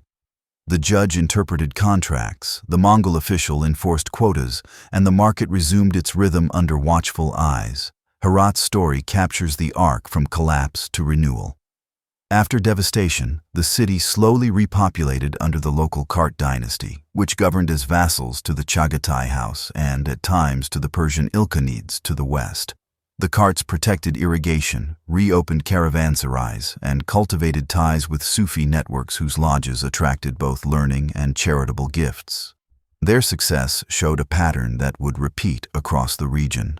Local elites who mastered the language of Mongol authority, quotas, seals, relay stations, could rebuild civic life without claiming imperial pretensions. In these years, Balkh and other towns also stitched themselves back together, and villages crept once more toward ruined canals to reclaim fields. Then came another turn. In the later 14th century, a new captain rose from the Transoxiana steppe borderland, blending the prestige of Chinggisid tradition with his own skill in war and statecraft. Timur, remembered in many languages as Tamerlane, fought his way to supremacy across Central Asia, and then drove campaigns west and south that bent the Oxus world to his orbit. Afghanistan's cities fell within his strategic map. His generals took Herat. He marched through the passes that had tempted conquerors since antiquity, and he left garrisons to ensure compliance. Timur's methods were as fearsome as the early Mongol onslaught. Yet he carried a different vision for the aftermath. His courts would be centers of art, science, and administration worthy of imperial style under Timur, and, more enduringly, under his son Shah Rukh. A shift occurred that marked the region for generations. The political center of gravity moved to Herat, which became the Timurid capital. For long stretches of the 15th century. Shah Rukh preferred rule by settled order rather than constant campaigning, and his formidable consort Gauhar Shah emerged as a patron whose influence spanned architecture, education, and piety. She sponsored a congregational mosque and a vast funerary complex that redefined the city's skyline. Endowments, or waqf, supported schools, Sufi lodges, and caravanserais, giving the city a steady fiscal base independent of annual tax politics. The cause and effect were direct. Stable institutions attracted scholars and artisans. Scholars and artisans made Herat a magnet. Herat's rising prestige reinforced the dynasty's claim to rule culture and administration braided together. The chancery at Herat standardized a Persian prose style that became a model for court writing from Anatolia to North India. Paper mills and book markets flourished. Calligraphers refined scripts that balanced elegance with readability, essential for both royal decrees and commercial contracts. Illuminators and painters, organized in workshops attached to court libraries, produced manuscripts that remain among the glories of Islamic art. The painter Kamal al-Din Behzad, trained in this milieu, brought depth of character and narrative movement to miniature painting. His work turned the page into a stage where architecture, garden, and human gesture interacted with a grace that mirrored the choreography of court ceremony. Poetry shaped public imagination in tandem with law and building. The great poet and scholar Jami lived and taught in Herat, writing on Sufism, ethics, and love in language that scholars admired and ordinary audiences could recite. His friend and patron Ali Shir Navai, a statesman of Turkic heritage, used his position to champion literature in Chagatai Turkic while honoring Persian's classic role. This bilingual flowering mattered far beyond salons. It told soldiers, clerks, and guildmasters that the Timurid state embraced multiple tongues and that identity in Herat could be proudly Persian in culture and Turkic in voice, without contradiction. The state's human resources policy, if we may call it that, was cultural abundance. Economic choices supported this abundance. The Timurids repaired and extended irrigation around Herat, pushing qanats deeper and canals farther. Orchards multiplied. Cotton and dye plants fed textile workshops. Officials placed caravanserais at sensible intervals on the approaches to Mashhad, Balkh, and Kandahar. Customs dues were calibrated to encourage repeated visits rather than one-time windfalls. Inspectors monitored weights and measures with a zeal that made merchants trust the market. The archive reflects this attention. Ledgers record consignments of indigo, silk yarn, and leather. Judges notarized partnership contracts. Endowments specified salaries for teachers and caretakers. To the dirham and the dinar, precision and patronage together raised urban life to a sustained pitch. Herat's intellectual climate also advanced the sciences. Astronomers and mathematicians traveled between Samarkand and Herat, sharing instruments and tables. While the famous observatory of Ulugh Beg stood in Samarkand, Herat's scholars corresponded with it, and the circulation of star tables and mathematical treatises shows that knowledge moved along the same roads as caravans. Physicians compiled pharmacopoeias. Geographers updated itineraries. Historians wrote chronicles that threaded Mongol, Persian, and Timurid pasts into coherent narratives for students and courtiers. Religious life in this period deepened without hardening into brittle orthodoxy. The Naqshbandi Sufi order expanded its presence, encouraging an ethic of sobriety and social engagement that appealed to officials and artisans alike. Judges and jurists kept the courts running, while Sufi lodges provided education, charity, and a sense of belonging to those still recovering from the dislocations of earlier wars. The state courted both scholars and Sufi sheikhs, calculating, accurately, that a respected pulpit soothed the town and that a fed soup kitchen quieted the night. Yet no golden age is untroubled. Factional rivalries at court pitted princes and ministers against one another as claims to succession and regional authority multiplied. In outlying districts, tribal confederations tested the resolve of governors. The delicate balance between land assignments to warriors and cash salaries for officials wobbled when harvests dipped or when campaign costs rose. Still, for a long span, the Timurid formula held a cultured court, a competent chancery, and a police of markets that believed prosperity was a public good. When the reign of Husayn Baykara anchored the later 15th century, Herat reached an apex of elegance. Under his watch, and with Ali Shir Navai's guidance, building, writing, and painting enjoyed royal attention even as the treasury confronted the perennial demands of defense. The city's workshops refined techniques in ceramics, metalwork, and textile design. The Herat style of miniature painting influenced artists far beyond the city. Its afterlife would be felt in Safavid ateliers and in Mughal workshops on the plains, where the memory of Timurid Herat became a standard against which later patrons measured themselves. The end came not as a single catastrophe, but as the convergence of pressures. To the north, Uzbek forces consolidated, capturing Samarkand and pressing south. To the west, a resurgent Persian dynasty, armed with a new religious ideology, prepared to reclaim Khorasan. The Timurids, split by inheritance disputes and regional jealousies, failed to present a united defense. Herat fell, rose briefly, and fell again in the tug-of-war that marked the transition from Timurid to Uzbek.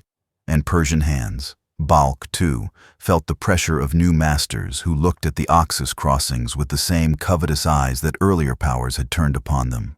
What remained after the political center shifted was the imprint of 2 centuries of transformation. The Mongol tempest had shattered cities and then forced them to learn new rhythms of administration under Chagatai oversight. Out of that hard schooling grew habits that prized rapid communication, measurable taxes, and the protection of caravans as a sovereign duty. The Timurid century then layered onto those habits a culture of letters, art, and law that made Herat a beacon. Paperwork and poetry, irrigation and illumination, relay posts and reliquaries all became part of a single civic ecosystem. Later rulers, whether Uzbek in lineage or Persian in creed, would inherit this toolkit. They might change slogans and coin portraits, but they would still rely on the same market inspectors, canal wardens, bookmen, and builders to make rule real. When Timurid authority thinned in the late 15th and early 16th centuries, the Afghan gateways became the board on which 3 rising powers played for reach and revenue. From the north, Uzbek houses pressed through the Oxus to seize Herat and Balkh. From the west, the Safavid Shahs in Iran sought a defensible eastern rampart and a corridor to Central Asian trade. From the southeast, a Timurid prince named Babur remade himself as a conqueror in Kabul, and then as the founder of a new dynasty on the Indian plains. Between these ambitions stood Kabul and Kandahar, the twin hinges of mountain strategy. Whoever held them taxed caravans, screened invasions, and bargained from strength. The story of this era is not a series of isolated battles. It is a sustained contest that reshaped frontier government and sharpened Afghan leverage inside imperial fault lines. The northern shock came first. Uzbek confederations gathered under leaders who mastered steppe horse war and town rule alike. They toppled Timurid strongholds in Transoxiana and moved on Herat, ending the city's Timurid century. That victory drew the Oxus frontier southward and set Uzbek garrisons within striking distance of Balkh and the northern Afghan oases. The cause and effect were immediate urban elites who had lived by Timurid etiquette, now learned Uzbek fiscal routines. Caravan men recalculated risk. Mountain chiefs saw that the northern gate had a new keeper. Into this turmoil stepped Babur, a Timurid prince whose early bids for Samarkand had failed against Uzbek pressure. He turned south, took Kabul, and made it a working capital rather than a refuge. Kabul's value lay in the web of roads it knotted, west toward Herat, north toward the passes over the Hindu Kush, and southeast toward the Khyber and the Punjab. Babur stabilized the city, secured surrounding valleys, and cultivated ties with Afghan tribes, urban notables, and merchants. He then used Kabul as a springboard to the plains, winning decisively there and beginning the Mughal project. Even after he and his heirs embraced the riches of the Ganges basin, Kabul remained the family's mountain house. The first door to the high frontier, Kandahar sat differently in the landscape. It commanded the Helmand approaches and the southern route between Iran and the Indus. It was both a shield and a market town, with gardens and walls that could withstand long sieges if stocked and led well. Safavids and Mughals understood that Kandahar was the lever by which one could pry open a rival's flank. Each therefore pursued a policy that mixed marriage diplomacy, garrison investment, and opportunistic sieges, timed to the other side's distractions. The Safavid crown added a powerful new element to frontier politics, a confessional claim. The Shahs promoted Twelver Shi'ism as the defining faith of their realm and sought to spread its institutions eastward. In mixed regions like Herat and Kandahar, this religious program intersected with older Persianate administration. Judges, endowments, and Sufi lodges had long structured civic life. Now, jurists of the Safavid mold and Shiite shrines gained patronage. This did not erase Sunni habits in Afghan zones, but it colored the rhetoric of rule and sharpened distinctions that earlier centuries had kept softer. For the Mughal court, which proclaimed Sunni norms but valued a broad umbrella in India, Safavid proselytizing made the eastern marches feel doubly strategic. They were about faith as well as forts. The Mughal fortunes swung with the fates of Babur's sons and grandsons. After initial consolidation, Humayun lost his throne on the plains and fled westward. He found refuge at the Safavid court, where the Shah granted him hospitality and assistance. That alliance came with a price. When Humayun clawed his way back to power, he ceded influence in Kandahar. The city thus became a pawn traded for survival, illustrating a larger truth about the age. A ruler might win empires far away, but the Afghan gates demanded local arrangements, and the memory of obligations lingered in the stones of Kandahar's walls. Under Akbar, the Mughal state matured into a disciplined fiscal machine. Kabul and Kandahar mattered within that design because they secured the northwest frontier and gave access to hardy cavalry, skilled artisans, and valuable trade. Akbar's officials surveyed lands, standardized revenue, and set checks on garrison abuses. He invested in Kandahar's defenses and appointed commanders who knew the language of the passes as well as the etiquette of the court trade policy, complemented fort policy. Light, reliable customs drew caravans carrying horses, textiles, dried fruits, and precious goods from the Iranian plateau, while Mughal coin traveled back with the convoys, strengthening monetary ties that outlasted sieges. To the west, Safavid power was renewed under Shah Abbas I. He reorganized his army with musketeers and artillery, curbed unruly tribal magnates, and made a priority of securing the empire's borders. Kandahar, in his map, was not simply a city. It was a hinge that could open or shut the Iranian flank against both Uzbeks and Mughals.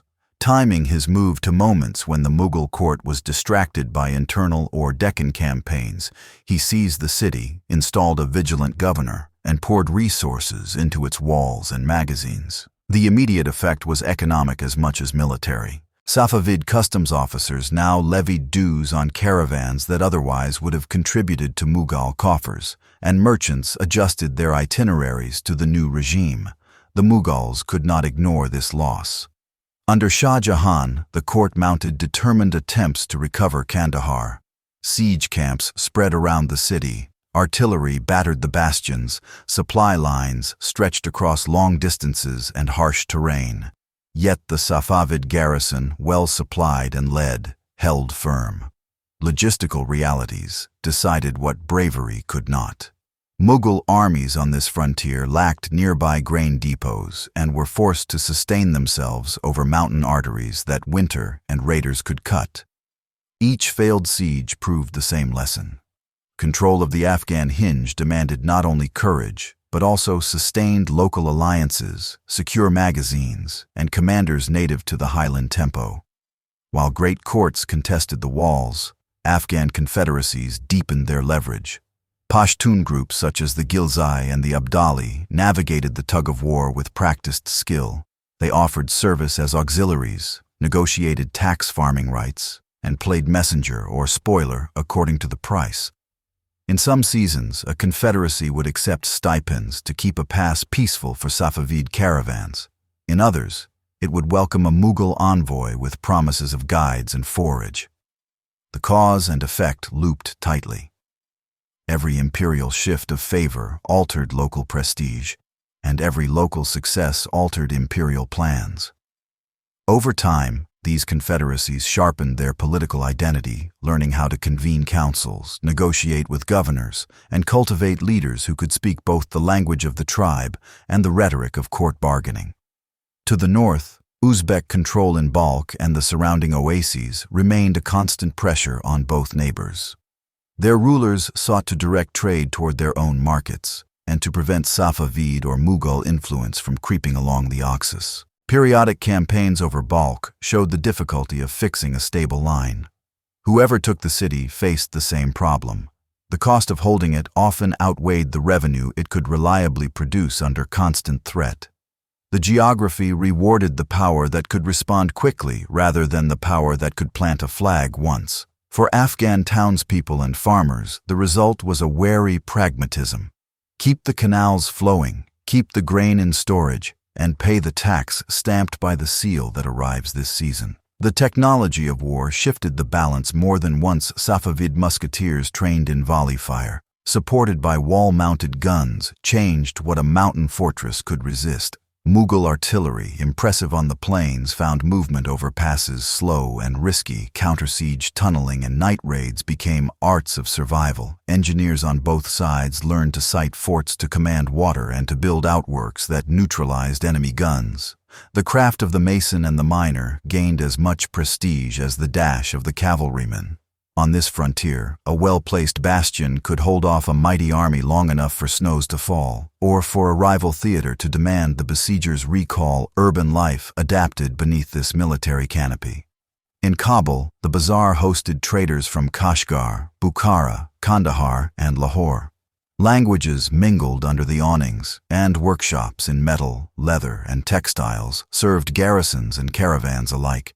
In Kandahar, orchardists nurtured famous fruits, and water managers kept qanats alive. Conscious that a single broken channel could empty a quarter of the city, judges maintained courts where a horse contract between a Bukharan merchant and an Afghan dealer could be notarized one day and enforced the next, even if the governor's flag had changed in the interim. Such continuity was not accidental. Both Safavid and Mughal chancelleries valued predictable paperwork because predictable paperwork kept revenues steady. Diplomacy threaded through the sieges. Embassies crossed the passes bearing letters sealed in gold and proposals shaped by recent skirmishes. A marriage alliance might be floated to freeze a frontier for a few seasons. A mutual defense clause against Uzbek raids might sweeten a trade pact. At times, a deposed governor of Kandahar or Kabul would appear in the rival court with a petition and a map, pointing out a weak wall or a sympathetic clan. Courts weighed these appeals carefully, knowing that the informant's price would be paid in land or coin, and that today's ally might be tomorrow's hostage. Religion remained a lever of legitimacy. Safavid governors patronized Shiite shrines and scholars, signaling imperial piety and the special place of the House of the Prophet in their rule. Mughal governors stressed mosque repairs, endowments for jurists, and protection for Sufi orders popular among Afghan communities. Neither side could coerce conscience broadly without provoking flight and rebellion. Both therefore practiced a calibrated policy that mixed patronage with tolerance. In practice, the faithful judged rulers by fair courts and safe markets, more than by theological proclamations. A just tax collector and an honest market inspector did more for a dynasty's reputation than 100 sermons. All the while, Afghan political capacity grew in the spaces between these giants. Chiefs handled arbitration among clans, enforced truces, and raised riders for seasonal service. Young men learned to read Persian chancery hands and to ride hard on mountain switchbacks, acquiring a dual fluency that made them indispensable. Over decades, this mixture of martial skill and administrative literacy produced leaders who could imagine rule that was neither Mughal nor Safavid, a thought that would mature in a later revolt. Kandahar had long been a hinge between empires, but in the late 17th and early 18th centuries it became something rarer, the starting point of a revolt that toppled a great dynasty and briefly put an Afghan house on the Persian throne. The spark came from a familiar frontier friction, governors who taxed hard and judged harshly, combined with a weakening center in Iran and a rising confidence among Pashtun confederacies. Out of this mix stepped Mir Wais of the Hotak line, a Ghilzai notable who turned local grievance into organized defiance. His success showed how quickly Afghan political skills, honed by generations of bargaining with Safavid and Mughal courts, could transform a provincial city into the capital of a new project. Safavid power in the east had grown brittle. Shahs in Isfahan struggled with court faction, military stagnation, and a treasury stretched by wars and palace consumption. In Kandahar, the crown relied on a strong hand to hold a population that was overwhelmingly Sunni, in a realm publicly committed to Twelver Shi'ism. The governor sent east to keep order was a Georgian commander known widely as Gurgen Khan, a man of courage and ambition who trusted the edge of the sword more than the ledger or the sermon. He moved to suppress Ghilzai autonomy, tightened taxes, and used executions to make examples. What might have passed as stern rule during stronger times now felt like provocation in a season of Safavid weakness. Mir Wais read the city with a merchant's eye and a politician's ear. He knew the lanes of Kandahar's bazaar, the orchards outside the walls, the clerics who could calm a crowd, and the chiefs whose riders could darken the passes by noon. He cultivated ties beyond the province as well, traveling west to the Safavid court and, by later report, to the holy cities where scholars weighed questions of lawful rebellion. Whether one follows the version that emphasizes a pilgrimage seeking legal opinions or the version that stresses negotiation and house arrest in Isfahan, the moral is the same. Mir Wais learned firsthand that the Safavid center could be misled, delayed, and outmaneuvered. When he returned to Kandahar, he did so with a plan. The opening move was surgical. Mir Wais and allied chiefs enticed Gurgen Khan into a situation where his guards were few and his confidence high. The killing was swift. With the governor gone, Hotak partisans seized the arsenals, secured the gates, and sent urgent messages through the Helmand and Arghandab valleys. The revolt had begun. The immediate task was not to proclaim an empire. It was to hold the city, reassure merchants, and show that the old taxes would be collected in a new way. Mir Wais convened notables, confirmed market inspectors and judges, and promised fair treatment to communities that had chafed under Safavid zeal. The cause and effect were immediate. Caravans risked returning, orchardists brought fruit to market, and militia captains agreed to defend the walls because the stipend chests opened on time. Isfahan could not ignore the loss. Safavid troops moved east, hoping to retake the city quickly and restore prestige. Instead, they faced a fight on ground that favored the defenders. Hotak allies controlled water sources and local forage. Scouts warned in time when the enemy moved. When field battles came, Ghilzai riders knew the gullies and the winds. When sieges were tried, Kandahar's defenders had learned how to counter tunnels and how to raid supply lines at night. Repeated efforts faltered. The frontier, which had so often taught Persian officers patience, now taught them limits. In the meantime, Mir Wais avoided the overreach that ruins many uprisings. He did not march for distant capitals. He consolidated. He built a council that could mediate among clans and broker discipline in emergencies. He kept Sunni clerics close and emphasized the justness of local rule rather than the glory of conquest. When Mir Wais died, the project did not die with him. His son Mahmud inherited both the office and the pressure. The strategic question changed. Should a Kandahar-based power remain a provincial principality hedged by stronger neighbors, or should it move while Safavid Iran was unsteady? Mahmud chose movement. Reports from the west told of Safavid decay, governors at odds with each other, garrisons short of pay, and a court distracted by palace intrigues. If Kandahar remained passive, a reorganized Persian army might return with heavier guns and a steadier plan. If Kandahar struck first, it could split provinces from the crown and draw hesitant notables to its side. The march west began as a high-risk gamble and gathered momentum with each success. Mahmud's advance met Persian forces in the central plateau, and, in a hard-fought clash remembered for its shock to Safavid pride, the Afghan army held the field. The path opened toward Isfahan. What followed was a siege that tested both sides' capacity to suffer and to organize. For the Afghans, the challenge was supply. An army far from its base must feed men and horses, maintain discipline, and rotate units intelligently as the months wear on. For the defenders, the challenge was endurance, ration grain, prevent panic, and hold morale in a city that had known only plenty for generations. The siege ended with surrender. Shah Sultan Hussein yielded his crown, and Mahmud took the Persian capital. This moment, the entry of a Kandahar prince into Isfahan's palaces, was without precedent in the long history of Afghan relations with Iran. It revealed what decades of frontier learning had prepared.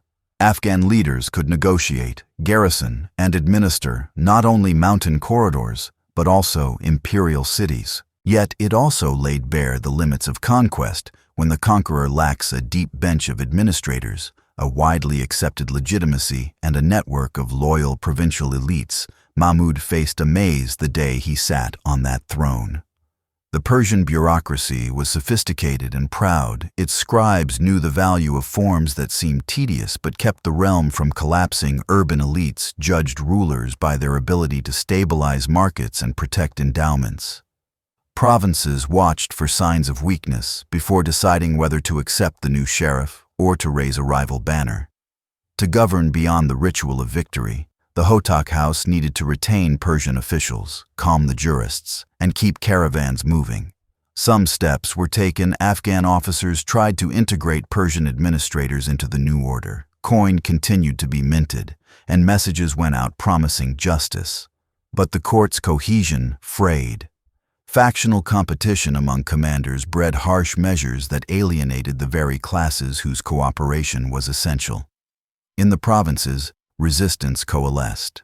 A Safavid prince proclaimed himself heir and rallied support in the north, while local lords weighed which side would prevail and which side would forgive. Beyond the horizon, two great neighbors watched with opportunistic calm. Ottoman forces probed the western marches, and Russian influence crept along the Caspian shore. The Afghan hold on Iran's center looked impressive on a map, yet it lacked the secure periphery and the deep administrative web that turns maps into reality. In this environment of pressure and suspicion, Mahmud's rule grew strained and, by many accounts, erratic. After a turbulent period, his kinsman Ashraf took command in Isfahan. Seeking to rescue what could still be saved, Ashraf understood that rhetoric alone could not hold the capital. He sought formal recognition through diplomacy, offering terms to the Ottomans to settle borders and to gain breathing space against multiple threats. For a brief span, he had some success. Agreements acknowledged his authority over parts of Iran, and he beat back opponents in the field. But a more formidable challenger was gathering strength in the northeast. A brilliant commander named Nader attached himself to the Safavid claimant and built an army drilled in musketry and mobility, supplied by magazines and guided by a ruthless clarity about objectives. Against this pressure, Ashraf's forces, though brave, were progressively outmaneuvered. Battles went against them. Provincial loyalties peeled away. The Afghan interlude in Isfahan ended as swiftly as it had begun. Ashraf retreated, the capital changed hands, and the Hotak footprint shrank back toward Kandahar. The cause and effect were brutal but instructional. To hold a continental empire, a new dynasty needed more than courage and a righteous story of revolt. It needed a deep tax base, a loyal core of provincial elites, a disciplined army paid on time from multiple treasuries, and a legitimacy that could speak to diverse communities without constant coercion. The Hotak experience proved that Afghan leaders could topple a giant. It also proved that keeping a giant's balance requires different muscles. Back in Kandahar, the Hotaks fortified and prepared for the reckoning they knew would come. Nader, now the dominant figure in Iranian politics, did not intend to leave a hostile stronghold at the empire's gate. He advanced methodically, cutting lines of forage, securing passes, and positioning artillery with patience. The siege that followed punished the city, and when it fell, the Hotak bid for wider rule was over.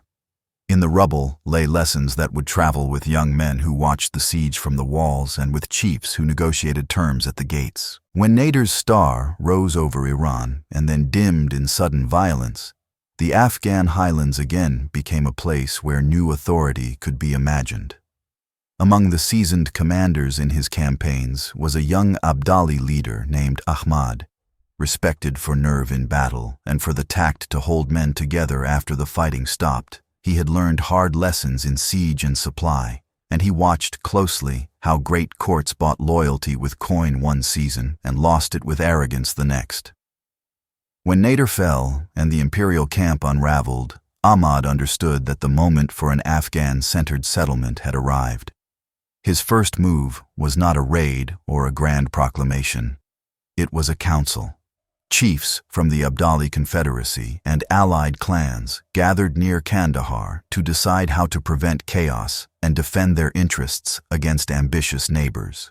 The participants knew one another's strengths and grudges. They also knew that separate banners would invite division and invite predation from every direction. The council chose Ahmad as leader, and with that selection, an Afghan monarchy took shape. Soon after, the Abdali name that bound his people in lineage gave way to a new title, Durrani, tied to an honorific that hailed Ahmad as the Pearl of Pearls. A new dynastic identity signaled a broader horizon than any single tribe, a deliberate step from confederacy to crown. From the start, Ahmad Shah Durrani ruled by blending tribal consent with royal initiative. He did not erase the autonomy of powerful houses. He harnessed it. Tribal sardars received governorships, stipends, and land assignments that matched their capacity and their record. In return, they owed mounted men at short notice and obedience to campaign plans that his court drafted. This exchange had a clear logic. An empire with few fixed granaries and many mountain corridors needed cavalry on call and local knowledge at every gate. The Durrani system offered both, while reserving to the monarch the right to reassign posts and rotate commands. When a Sardar grew too comfortable, Kandahar served as the first seat, and it became a workshop for the new state. The court reactivated treasuries, reappointed market inspectors, and rebuilt gates scarred by past sieges. Judges kept records in Persian. Scribes issued firmans that linked distant valleys to the Sultan's seal. Coinage reflected the change, with new dies announcing the name and claim of the Durrani house. The message in metal mattered. Merchants who recognized a stable coin and a predictable customs regime would risk the road, and caravans were the lifeblood of any rule based in the Afghan hinge between plateau and plain. Ahmad Shah understood that legitimacy in the Afghan landscape joined political skill with piety. He cultivated clerics and Sufi elders, honored shrines, and presented himself as a guardian of Sunni order without turning belief into a cudgel against communities whose taxes and talents the state required. Ceremonies in Kandahar affirmed his role as king by consent and by blessing, while public justice, punishments for corrupt officials, and relief in years of lean harvest demonstrated what his sovereignty was, for these gestures were not ornament. They kept chiefs invested and townspeople hopeful, two conditions without which riders scatter and markets empty. With a core secured, the Durrani project widened. Ahmad Shah moved west to stabilize Herat and extend influence toward Mashhad when opportunity beckoned, always measuring advance against the risk of overreach. He looked south to Sistan and east toward the Indus, where the fractured Mughal realm and the contests among local powers created openings. The method was consistent: strike swiftly to unsettle an opponent, offer terms that converted enemies into tax-paying clients, and install trustworthy deputies who could collect dues and keep the roads safe. Where direct rule was costly, tribute and recognition sufficed. Where tribute wavered or rivals gathered, the king returned with a concentrated blow. The richest possibilities lay in the Punjab and the plains beyond. The Mughal center had weakened into ritual while revenue leaked through every provincial seam. Ahmad Shah crossed the passes with disciplined riders, seized cities whose governors preferred an Afghan arrangement to stale promises from a fading court, and negotiated with magnates whose primary loyalty was to their own survival. In Delhi, he demonstrated the fact of his power decisively and then withdrew, taking portable wealth, confirming allies, and leaving behind an administrative ecology that could funnel revenue toward Kandahar without exhausting the towns that produced it. The cause and effect were immediate. Kabul and Kandahar gained resources to pay garrisons and to purchase provisions for the next campaign. The plains learned that a distant but effective arbiter had entered their calculations. This eastern policy brought the Durrani state into collision with rising forces, most notably the Marathas, whose confederacy had expanded across much of the subcontinent. Between Afghan claims to northwestern tribute and Maratha designs on the same revenues, conflict was inevitable. Ahmad Shah did not treat the encounter as a mere raid.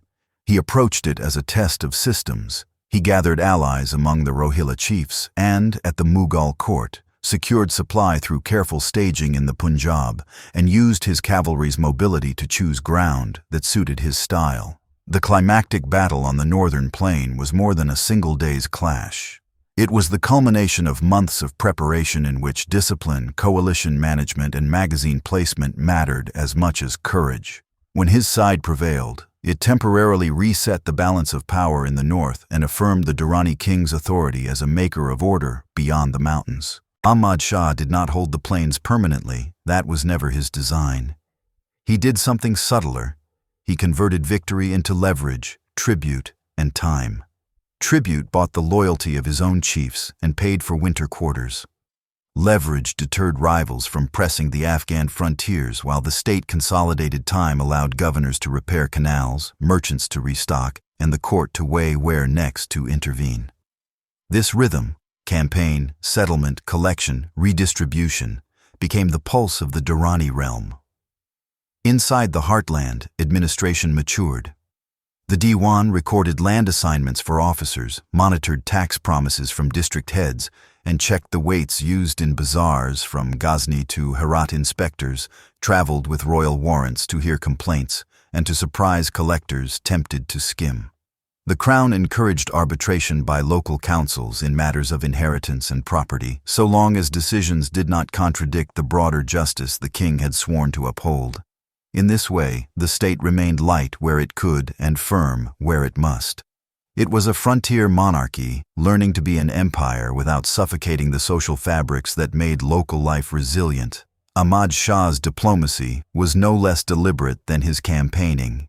To the northwest, he balanced with the ruler of Bukhara and watched the Oxus line for signs of unrest that might spill into Afghan oases. To the west, he kept a wary eye on Iranian politics in the years after Nader, taking what the moment offered and avoiding commitments that would consume strength without promise of return. To the south and east, he dealt with Baluch and Sindhi powers by a mix of recognition and pressure, adjusting terms as local rulers rose and fell. His correspondence shows a ruler who could speak the language of honor with tribal chiefs and the language of chancery with urban elites, a double fluency that held the realm together. The court's culture reflected this blend. Persian remained the medium of orders, chronicles, and poetry. But the king's audiences were filled with men who spoke Pashto in their councils and expected their honor to be read in tribal terms. Musicians and poets praised victories and counseled moderation. Jurists debated questions of tax and war. Sufi elders reminded listeners that justice in market and village was the bedrock of any blessing a king might claim. In Kandahar's neighborhoods and in the caravanserais of Kabul, artisans worked metal and leather into goods prized across the region, while orchardists shipped dried fruits and traders moved horses whose quality was famous. The economy breathed with the seasons of campaigning and the seasons of planting, and the crown learned to harmonize the two, rather than letting one devour the other. Not every campaign succeeded, and not every vassal stayed loyal. The Sikh missiles in the Punjab sharpened their organization and their weapons, testing Afghan garrisons and carving out their own space as the century advanced. In the west, Herat and its surrounding territories remained sensitive to shifts in Iranian politics. The further a Durrani governor stood from the king's person, the more tempting it was to trim orders to local advantage. Ahmad Shah managed these frictions with a repertoire developed over years. Swift punitive rides when defiance crossed a line, generous pardons when a rival's cooperation promised better returns, and calculated withdrawals when holding ground would cost more than tribute was worth. The image of the monarch that emerges from contemporary accounts is of a commander who prized speed, calculation, and generosity. At the right moments, he rewarded courage, punished predation on civilians, and sought to keep his army provisioned without stripping the land bare. He knew that a hungry garrison becomes a predatory garrison, and that such a garrison breeds rebellion faster than any sermon can quell. His own presence on campaign inspired confidence. His habit of listening to chiefs in council earned a loyalty that outlasted individual victories. As years passed, the structure he built settled into precedent. Tribal levies expected seasonal calls and seasonal grants. Governors expected scrutiny. Merchants expected fair weights and safe roads. The Durrani state had become more than a commander and his circle. It was a pattern recognized from Kandahar to Kabul, a crown that mediated among clans, taxed movement rather than choking it, and used carefully timed campaigns to keep distant rivals respectful. When the dust of conquest settled after the founding reign, the Afghan state faced a different test. Could a crown built on councils, cavalry, and coin become a calmer government that survived peacetime rivalries as well as wartime campaigns? The answer unfolded under Timur Shah, the son who inherited the throne and, with it, the delicate balance between tribal autonomy and central command. He read the new map clearly. Endless thrusts into distant plains had brought prestige and plunder, but they had also stretched garrisons, tired riders, and drawn the state into quarrels whose returns diminished. So he shifted the center of gravity from Kandahar to Kabul, a move that signaled administrative consolidation over spectacular campaigning. This relocation mattered for several reasons. Kabul sat closer to the mountain gates that controlled the road to the north and the passage to the east. Its markets linked Herat and the Oxus world to the Indus and the Punjab. By placing his court there, Timur Shah could supervise governors more frequently, receive reports faster, and answer threats from the Sikh missiles and other rising powers without committing to annual expeditions across the breadth of the subcontinent. The cause and effect were immediate. Bureaucrats, scribes, and judges brought ledgers and seals to the new capital. Caravan men recalibrated routes. Chiefs who had long looked to Kandahar adjusted to the etiquette of Kabul audiences. The move also soothed rivalries among southern clans who had treated the old capital as their special province. Timur Shah's style emphasized rule by routine. He visited garrisons, confirmed local notables who collected tax in kind and coin, and punished officers who preyed on townspeople. He rewarded cultivators who repaired canals and encouraged orchard planting, understanding that a steady harvest was a better treasury than a heroic raid. He still campaigned when needed, especially to remind governors on the fringes that royal orders weighed more than private ambitions. Yet his speeches and firmans celebrated fairness and stability as the virtues that outlast a single reign.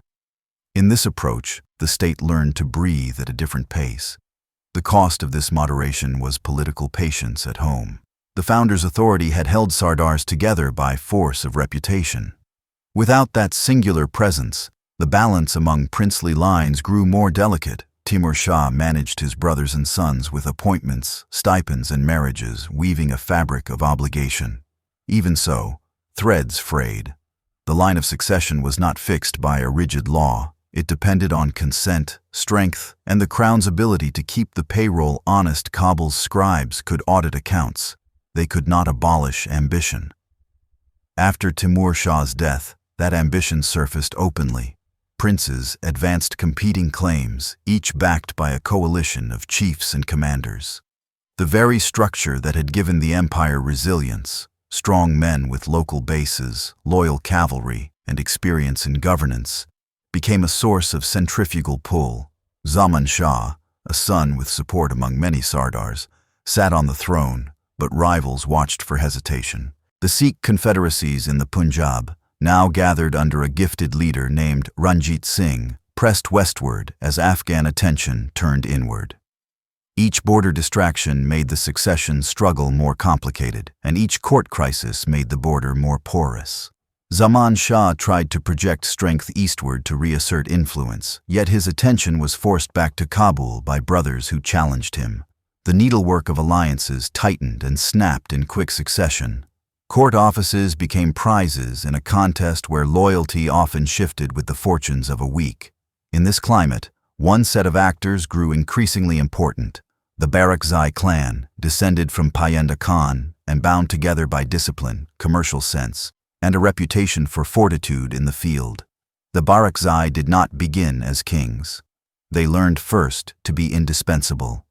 Payenda Khan had served as a leading Sardar under the Durranis, and his sons, among them the formidable Fateh Khan, sharpened their standing by mastering both the sword and the ledger. Fateh Khan rose to the office of Wazir, the post that coordinated revenue with war plans, and he used it to place brothers across strategic provinces, from Ghazni to Peshawar, from Kandahar to the mountain corridors, so that Barakzai presence became a web. This was not a conspiracy. It was a survival strategy. In times of succession uncertainty, a family that could deliver troops, levy taxes with minimal leakage, and keep roads passable would always be courted by princes hungry for stability.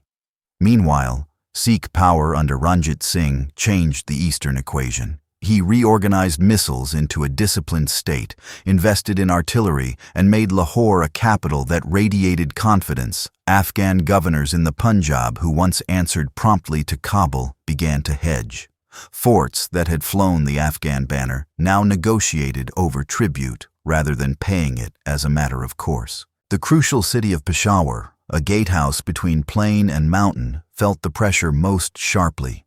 Afghan commanders still fought hard and often won, yet the trend favored the side with fewer internal distractions and a more concentrated treasury. At Kabul, the rivalry between Zaman Shah and his brother Mahmud hardened into a cycle of coups and restorations. Each change at the top scrambled the hierarchy of offices, and each scramble alienated segments of the elite. Fateh Khan, the Barakzai Wazir, kept the machine running through these storms. He installed, reconciled, and removed as the arithmetic of survival demanded, yet even the most skilled broker can become the lightning rod for resentments accumulated over many seasons. Mahmud returned to power with the help of Fateh Khan, only to sanction his arrest and, in a dark turn, his mutilation and murder, an act that shocked the political class and severed the trust that had kept the state stitched together. The consequences were immediate and cascading. The Barakzai brothers, many already governing provinces or commanding garrisons, refused to accept the insult. They rallied their followers, punished those responsible where they could reach them, and acted as de facto sovereigns in their districts while weighing how and when to claim the center. The Sadozai line, wounded by internecine struggle and now deprived of its most capable minister, retreated into a narrower circle of loyalists, Provinces that had long obeyed Kabul's orders cracked along family and fiscal lines. The Afghan state did not dissolve, but it fragmented into zones where the weight of a seal depended on which brother held the key to the gate. One of those brothers, Dost Muhammad Khan, demonstrated a talent for turning crisis into order. He consolidated Kabul by cultivating merchants, assuring clerics, and paying his cavalry on time. He did not yet claim royal titulature. Instead, he took the style of emir, a term that stressed command and responsibility rather than sacral kingship. This choice matched the temper of the times. Townspeople valued fair taxation and secure markets over court ceremonial. Chiefs valued a ruler who listened in council and moved swiftly against banditry. Soldiers valued pay chests that opened as promised. Dost Muhammad's court kept the Persian chancery habits that made contracts enforceable, while speaking readily in the Pashto that carried authority in council tents. To the east, the Sikh state continued to advance. The fall of Peshawar to Ranjit Singh's forces and their trusted generals signaled a loss that cut deeply into Afghan pride and revenue. The Afghan administration in Kabul responded by mobilizing, but repeated campaigns could not permanently reverse the tide.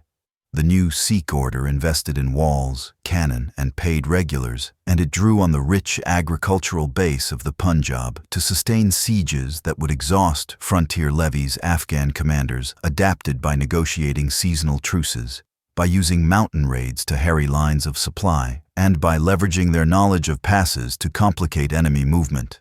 Still, the stark arithmetic of population and cash began to favor Lahore. Westward, the situation in Herat and its surroundings followed its own precarious logic. The line of Shah Mahmud's son, Kamran, held the city with the counsel of the experienced Sadazai minister Yar Muhammad Khan. They balanced between Qajar Iran to the west and Afghan claimants to the east. Persian attempts to bring Herat fully under Tehran's authority sparked sieges that drew the attention of British officials watching from distant embassies and outposts. For Britain, deeply involved by this time with the East India Company's rule in India, the Persian move toward Herat looked like a potential opening for rival influence that might threaten the northwest frontier of their Indian dominion. The Afghan question was thus becoming an imperial question, even before armies crossed the Khyber in force.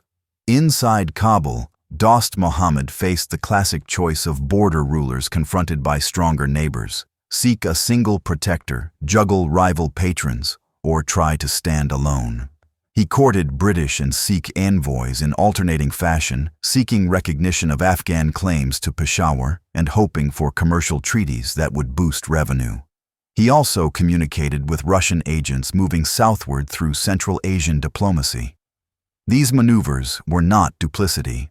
They were attempts to keep options open in a world where any pledge might bind the state to more than it could deliver. The language of gifts, oaths, and letters grew as important as the language of gun and drum. Finance drove every decision. The treasury in Kabul depended on customs from passes and on land taxes from valleys that could be stripped bare by a single bad season or a single misjudged levy. The emir pressed his officials to collect fairly and to keep accounts readable. He encouraged trade by curbing petty exactions at city gates, understanding that a merchant who felt safe would return and pay again, while a merchant abused once would join a caravan to another route. He empowered judges to punish fraud quickly and publicly, signaling to market and mosque alike that justice was not a luxury. These were small acts compared with the clangor of battle, yet they sustained the city through shocks of war and rumor. The Barakzai ascent also reshaped the internal culture of rule. Emir and council leaned into a more austere style than the high pageantry of earlier days. Patronage favored clerics known for sobriety and discipline, and Sufi networks that encouraged social order rather than courtly display gained influence. Persian remained the language of chancery. Pashto and Dari filled the streets and councils. The state spoke in whichever tongue secured consent. Above all, the image of a ruler as a mediator, neither a distant conqueror nor a mere clan chief, took hold. It fit Kabul's geography and the times. The city had become a broker between mountain and plain, between foreign envoys and local guilds, between armed chiefs and praying citizens. Beyond the capital, the Barakzai brothers who ruled Kandahar and other provinces acted as partners and rivals in equal measure. They coordinated when common threats appeared and quarreled when revenues ran thin. Their correspondence with Kabul shows respect, argument, and bargaining, the lifeblood of a polity that had grown from confederacy roots into a looser, pragmatic state. The danger, recognized by all, was that a foreign power might seize on a family quarrel to remake the map to its liking. Envoys arriving with smiles and gifts also carried intelligence, and every promise whispered in one tent was weighed in another. When the Barakzai house steadied Kabul under Dost Muhammad Khan, the city became the broker between rival giants. To the north, Russian influence edged toward the Khanates of Central Asia. To the south and east, the British Empire, ruling from Calcutta through the East India Company and later through the Crown, watched every northern movement with suspicion. Afghan rulers had long negotiated with neighbors. Now they faced empires that mapped mountains as if they were chessboards. The question was no longer only which banner flew over Peshawar or Herat it became, whether Afghanistan would be treated as a sovereign house or as a corridor to be secured by outsiders. In that tension, 3 wars unfolded across the 19th and early 20th centuries, and a border was drawn that still shapes lives. The first collision began when British officials convinced themselves that Kabul must be friendly on their terms or be replaced. Their fear of a phantom Russian envoy became policy. Rather than accept Dost Muhammad's bargaining, recognition at Peshawar in return for alliance, the British chose to back a former monarch, Shah Shuja, and to escort him into Afghanistan with a grand army that marched through the Bolan and the passes. At first, the restoration seemed bloodless. Kabul admitted the procession, garrisons spread across key towns, subsidies flowed to chiefs expected to play along. But the occupation ran on brittle assumptions. The British minimized the cost of living for their own troops, then cut the stipends that had bought quiet commanders, slighted courtiers, and misread the city's temper. Kabul, a place of measured bargains, felt itself treated as a stage set. The uprising began with insult taken and livelihood threatened. It moved from rumor to riot, from riot to organized resistance. British officers were killed in Kabul's lanes. The garrison huddled behind walls as supply lines faltered. A negotiated withdrawal under safe conduct ended in catastrophe when retreating columns were attacked in snow and narrow defiles. One survivor reached Jalalabad. The rest were dead, captive, or scattered. The shock in London was immense. But for Afghans, the lesson confirmed old wisdom. A ruler who cannot keep faith or pay his way does not deserve to stay. In the aftermath, a punitive expedition burned and withdrew.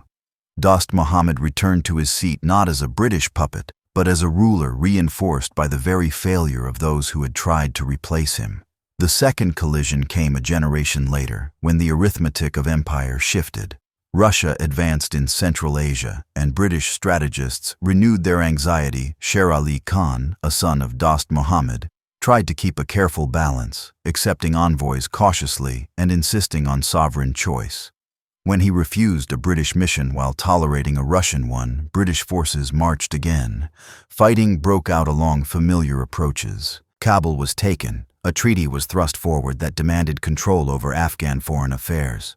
Sher Ali died in the storm. His son Yaqub signed and then saw the city explode once more when a British envoy and his staff were slain by troops and townsmen outraged by the heavy-handed occupation. The occupiers answered with retribution, but the structure of rule they imagined could not hold so long as the countryside would not feed it and the city would not recognize it. From this crisis emerged a leader who would shape the next 3 decades. Abdur Rahman Khan, a cousin with experience in the north and a reputation for relentless discipline, accepted British recognition on the key condition that he would govern inside Afghanistan as he saw fit. The British agreed to manage foreign relations and to funnel subsidies. The emir would centralize power and bind fractious regions to Kabul. He did both with iron and with ledger. He broke rival sardars, resettled tribes, built arsenals, and expanded a network of officials whose authority flowed from the capital rather than from local lineage. The effect on sovereignty was paradoxical.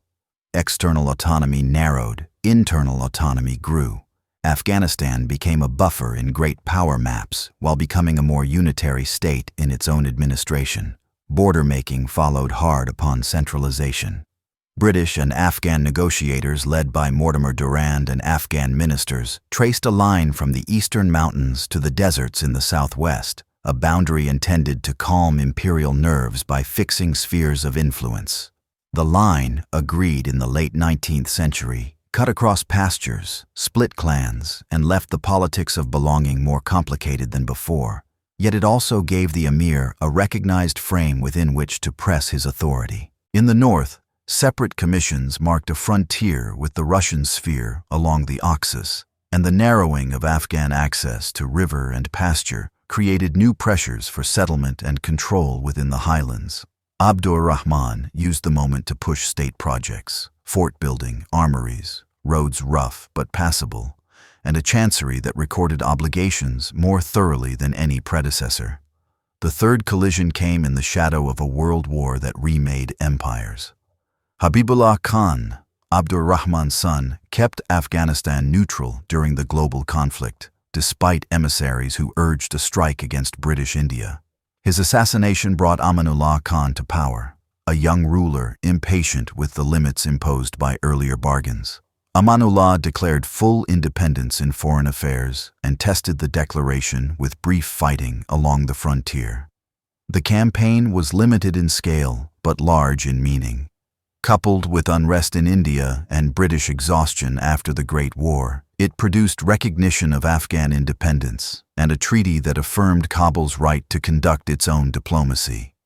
The idea of Afghanistan as a buffer managed from the outside gave way, at least on paper, to Afghanistan as a state that would speak for itself. These wars did more than alter treaties. They taught Afghan rulers hard lessons about modern statecraft. The First War revealed that occupation without legitimacy cannot survive a winter. The second showed that a ruler could trade outer discretion for inner power and thereby build a stronger administration. The third announced that even a buffer can choose if led by a government with enough internal consent and a grasp of the moment's geopolitics. Running through all three was a common thread: the importance of logistics, stipends, and the politics of city markets. Kabul and Kandahar would tolerate garrisons only if pay chests opened on time and if soldiers did not plunder stalls. The countryside would accept levies only if canals were maintained and taxes were predictable. A foreign map might show lines. Afghan lives judged rulers by water, wages, and justice. Abdur Rahman's internal program deserves particular notice. He used the British subsidy not merely to pay soldiers but to alter the relationship between center and periphery. He resettled Pashtun families in the north to strengthen the state's hand in areas previously tied to Uzbek and Tajik notables. He demanded disarmament in certain districts and brought cannons against those who refused.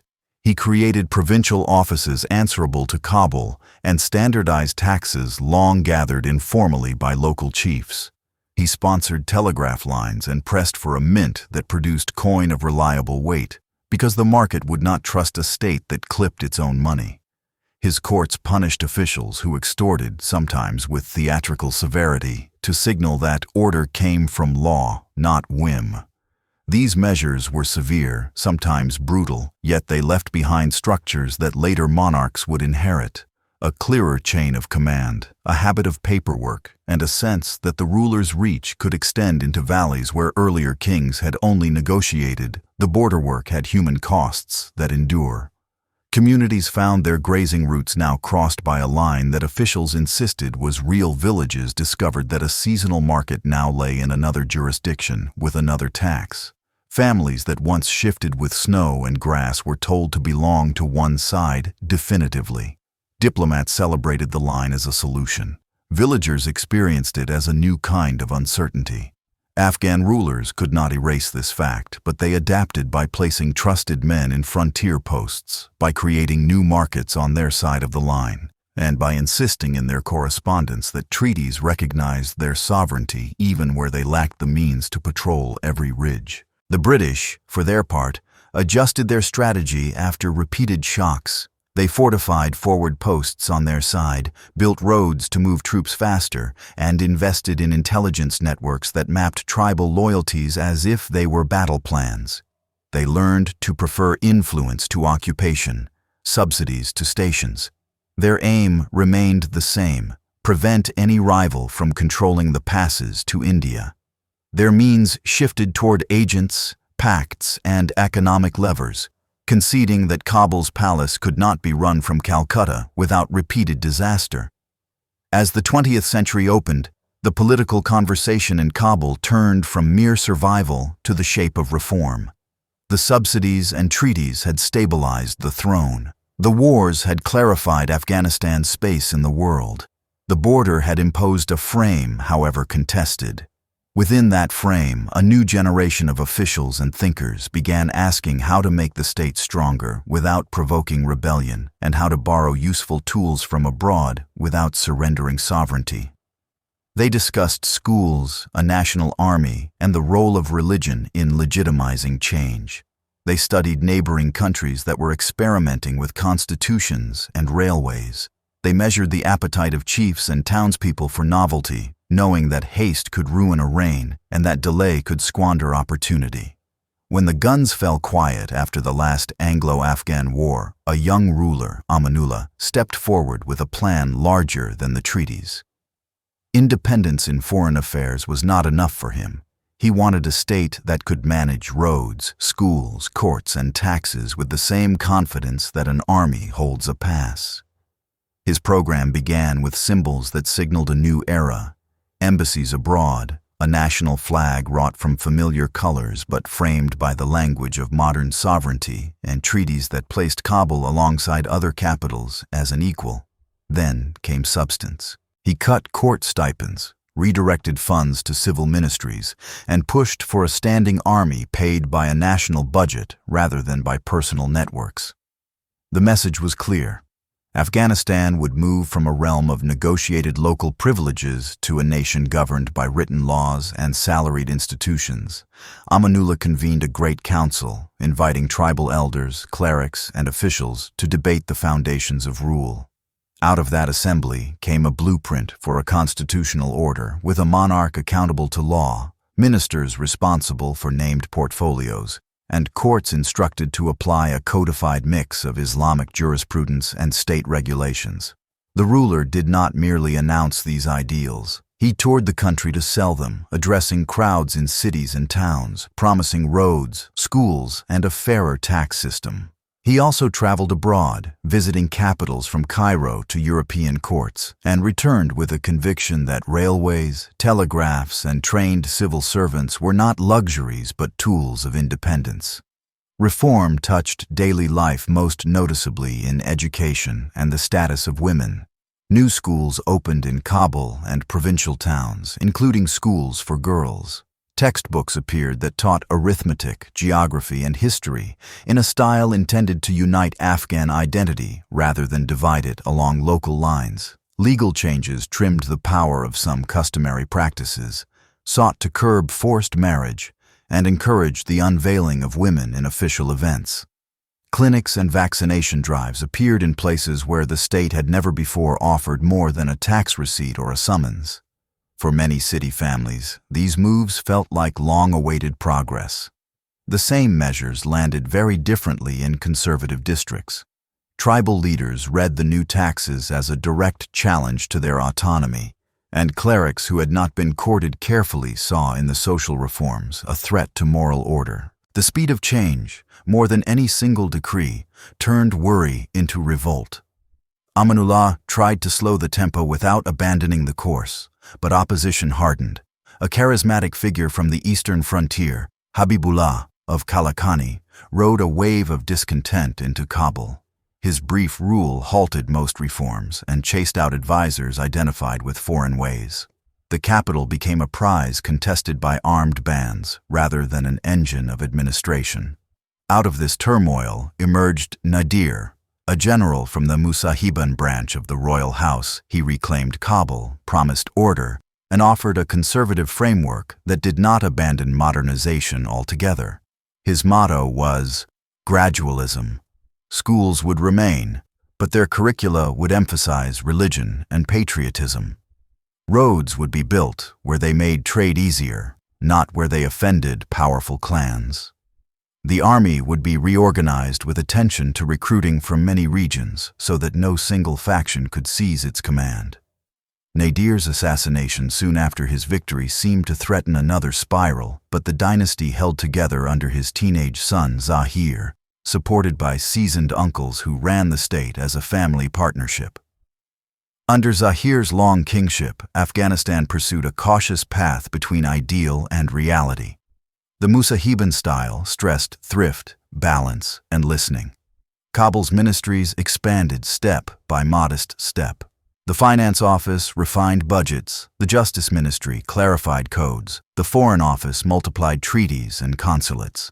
In the countryside, district governors were told to mediate disputes before they became feuds and to keep tax collectors honest. The court tested the limits of reform by opening new schools, training doctors, and sending scholarship students abroad. Yet every step was measured against local consent, and the king's uncles, preeminently the capable Prime Minister Muhammad Hashim and later Shah Mahmud, and then Muhammad Daoud, kept close watch on conservative opinion. The world beyond the mountains was changing even more quickly. The British Empire receded from the subcontinent, and a new state, Pakistan, appeared along the eastern frontier. At once, hard questions of identity and geography resurfaced. Afghan leaders affirmed the right of Pashtun populations along the new border to decide their political future. Raising the banner of Pashtunistan, Islamabad saw this as a challenge to its sovereignty. Kabul saw it as a matter of ethnic kinship and historic fairness. Relations swung between tense and testy, with border closures and propaganda duels hurting trade and complicating diplomacy. Inside Afghanistan, the issue bolstered the standing of leaders who presented themselves as defenders of national honor, but it also tied precious political energy to a quarrel that could not be resolved by rhetoric alone. If geopolitics pinched from the east, it also opened opportunity from farther afield. The Cold War offered Kabul a chance to play a careful game of balance for resources. American and Soviet envoys arrived with plans and engineers. The Helmand Valley Project, backed first by American funds and expertise, sought to turn river water into new farmlands and electricity. Its canals and dams promised a future of cotton, wheat, and light industry. Soviet aid, arriving in parallel, built roads northward, trained technicians, and began the long works that would pierce the mountains with a tunnel to link Kabul more directly with the Oxus region. In both cases, technology came wrapped with advisors, scholarships, and diplomatic language. Kabul's stance was practical: accept what builds the country and refuse entanglements that compromise sovereignty. These big projects brought mixed results. Irrigation created harvests in some districts and salinity in others when drainage was misjudged. New roads cut travel times but also brought central inspectors to markets that had preferred local arrangements. Electricity lit workshops in cities yet remained scarce in remote valleys. Still, the direction of change was unmistakable. A generation of Afghan engineers, doctors, teachers, and administrators gained skills at home, and abroad, newspapers appeared with cautious commentaries. Civil associations formed under the watchful eye of the state, and a middle class, small but vocal, began to imagine a politics that included parties and a parliament with real debate. Zahir's court tested that idea when it opened a constitutional window in the early 1960s. A basic law established a legislature with elected members, allowed limited party activity, and tried to define the boundary between the monarch's authority and ministerial responsibility. University students in Kabul argued in cafes about land reform, women's education, and the right balance between tradition and change. For the first time in a long while, political conflict in the capital moved from barricades to speeches. The experiment had limits. Parties were never fully legalized. patronage still mattered, and when debates threatened to outpace the capacity of ministries, the palace hesitated. One powerful figure grew impatient with hesitation. Muhammad Daoud, a cousin of the king and a former prime minister known for drive and decisiveness, believed that Afghanistan needed faster change and a more assertive stance on Pashtunistan. He argued that only a strong executive could push through land reform, mobilize revenue, and bend the bureaucracy to the public good. When his royal cousins resisted, he gathered allies in the military and the civil service. In the warm months of the early 1970s, he moved decisively, abolished the monarchy without bloodshed, and proclaimed a republic with himself as President. Daoud's republic concentrated power at the top and announced ambitious goals: economic planning, industrial development, tighter control of the provinces, and a foreign policy that drew resources from both Cold War camps while remaining formally non-aligned. He leaned toward Soviet technicians for heavy projects and military equipment while courting Arab and Western funds to balance the ledger. He encouraged women's participation in public life, expanded schooling, and spoke of land reform with a firmness that alarmed some large landholders. The press remained controlled, opposition parties were kept in a legal gray zone, and the security services watched university campuses and mosques with equal suspicion. Two tensions soon undercut the project. First, the pace of economic change outstripped administrative capacity and fiscal reality. State factories built with foreign aid struggled to find markets or spare parts. Agricultural gains were uneven, and drought years exposed how fragile rural incomes remained. Second, Daoud's mix of patronage and pressure produced enemies on several fronts. Conservative clerics and tribal notables disliked the social reforms and the state's intrusions. Left-leaning activists inside the army and the ministries, some organized in clandestine cells and inspired by Marxist parties elsewhere, concluded that the president was moving too slowly and was edging away from his Soviet patrons. Daoud's moves to reduce dependence on Moscow and to seek support from regional monarchies and Western lenders convinced those activists that their window was closing. The capital's atmosphere grew heavy with rumor. Arrests of radicals in the officer corps provoked countermoves. Civilians linked to the clandestine left urged allies to act before their networks were dismantled. Within the communist movement itself, rival factions debated timing and tactics, but they agreed on a single assumption: the state was ripe for a forced push from above. When units loyal to their leaders moved on ministries and the radio station, the palace found itself isolated. The slogans that poured from the airwaves promised land to peasants, factories to workers, and full rights to women, all under a revolutionary banner that claimed to speak for the people against feudal privilege and imperial manipulation. For many Afghans, the shift felt more like a quake than a revolution. The ministries were the same buildings. The roads and schools did not change overnight, yet the tone and the methods altered quickly. The new rulers rushed through decrees on land redistribution and family law, dismissed or arrested officials seen as reactionary, and embraced a rhetoric of class struggle that fit Kabul's lecture halls better than village councils. Soviet advisors, already embedded in the army and in the planning offices, became even more present. Foreign policy tilted decisively toward Moscow, though official statements still used the language of non-alignment. In the countryside, rumors spread that the state would trample custom and confiscate land. Some clerics denounced the new order from the pulpit. Some tribal leaders vowed to resist with the tools they trusted best. The coup that toppled the Afghan Republic arrived from within the barracks and the ministries.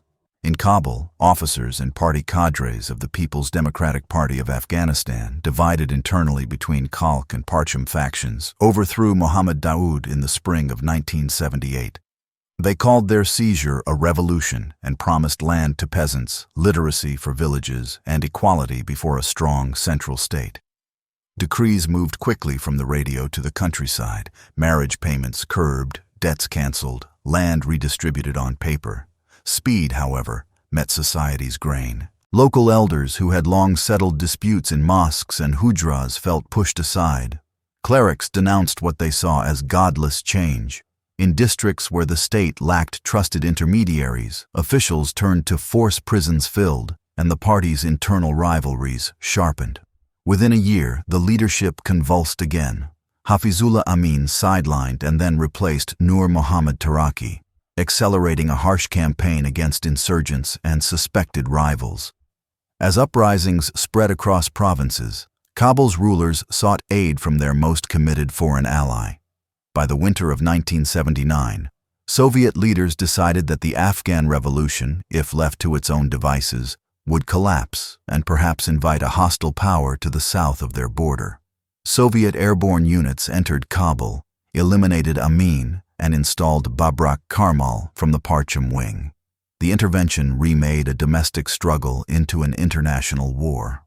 The occupation opened a long season of destruction and endurance.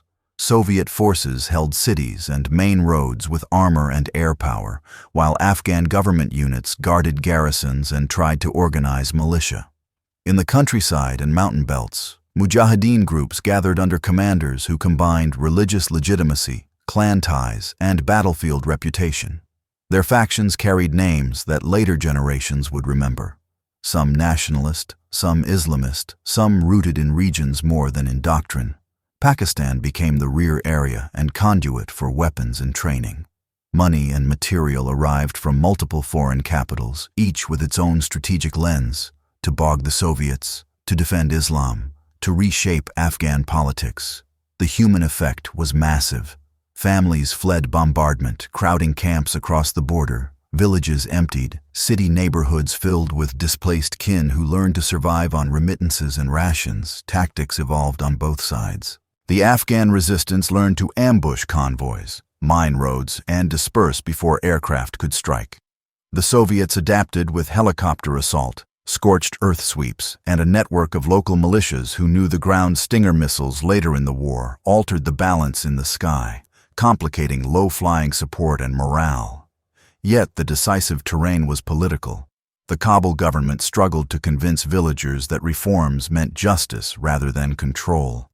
Attempts at amnesties and local agreements could not offset memories of arrests and aerial attacks. At the same time, Mujahideen commanders had to manage their own disputes, distribute aid fairly, and keep fighters from predation or risk losing hearts they had won with sermons and courage. As the war ground on, Moscow changed its approach. Mohammad Najibullah, a former intelligence chief, replaced Babrak Karmal and announced a policy of national reconciliation. He rebranded the ruling party, promised elections and a broader political front, and leaned more on regional militias whose loyalty ran to a commander as much as to Kabul. The plan recognized a hard truth. After years of blood, only negotiated local compacts and shared spoils could stabilize districts. Soviet forces began a phased withdrawal in the late 1980s, leaving behind a state that still possessed armor, aircraft, and salaries for its chosen allies. But that depended on the steadiness of those allies and the flow of fuel and cash from the north. When the last columns crossed the border, the government in Kabul did not collapse at once. It fought on, benefiting from Mujahideen rivalries and the discipline of certain militias. But the external lifeline narrowed with the Soviet Union's own unraveling. Once that cord snapped, the Najibullah government wobbled, then fell. Mujahideen factions entered Kabul in the early 1990s, greeted at first as liberators. Hopes for a consensual order faded quickly as coalition agreements broke under the weight of competing claims. Shells landed in neighborhoods that had survived the occupation. Front lines cut streets. Civilians who had endured one war faced a new one as factions battled for ministries, television masts, and air bases. Amid this civil war, a movement formed in the South that promised to end roadblock extortion, disarm gunmen, and impose a single, stern code. Many of its early members were students from religious schools in Pakistan and Afghanistan, veterans or sons of veterans, bound by ties to Kandahar's clerical networks and certain tribal circles. They called themselves the Taliban, the Seekers. Their appeal was blunt: end the chaos, enforce predictable rules, and allow merchants to move without bribes. Towns opened their gates, sometimes out of sympathy, sometimes out of exhaustion. The Taliban took Kandahar, stretched east and west, and advanced northward by bargaining with commanders, capturing depots, and using a mix of fear and promise. Kabul fell to them in the mid-1990s.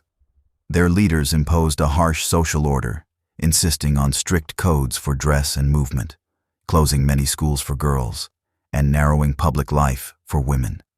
Music and many forms of entertainment were banned. Punishments were public. The movement sought recognition abroad and found it in only a few capitals. Meanwhile, an Arab militant network that had shifted across countries after earlier wars settled more deeply on Afghan soil, hosted by the Taliban in return for money, fighters, and ideological affinity. Northern commanders who refused the Taliban's rule held valleys and districts under the banner of a loose alliance often called the Northern Alliance, sustained by regional neighbors who saw in it a barrier to a regime they distrusted. Then came the attacks of 9/11 in the United States. Washington demanded that the Taliban hand over the leaders of the militant network responsible. The Taliban refused. A coalition led by the United States launched airstrikes and partnered with the Northern Alliance and other anti-Taliban groups on the ground. Taliban lines cracked under the combined pressure of air power, local offensives, and defections. Kabul fell, and a conference in Bonn produced a framework for a new Afghan political order. Hamid Karzai emerged as the consensus figure to lead the interim authority and then the new republic, with a constitution that blended elected institutions with a strong presidency and a promise to protect rights within an Islamic framework. For a time, many Afghans believed the nightmare had ended. Schools reopened for girls, radio played music, women appeared in offices and parliaments, roads were paved, cell phones arrived, clinics spread vaccines, and salaries reached teachers and police with more regularity than in living memory. International donors pledged billions. Experts advised ministries, and a new generation in Kabul and provincial capitals spoke of development plans, civil society, and rule of law. Yet the architecture had weak seams. Corruption bled budgets and alienated citizens. Militia figures returned to power through alliances, elections, or contracts. In rural areas where the state arrived mainly as a police post or a tax collector, the promise of justice and services often failed to appear. Across the border, displaced Taliban found sanctuary and time. They reorganized, recruited, and probed. The insurgency resurged. Roadside bombs, assassinations, and coordinated assaults returned to the daily news.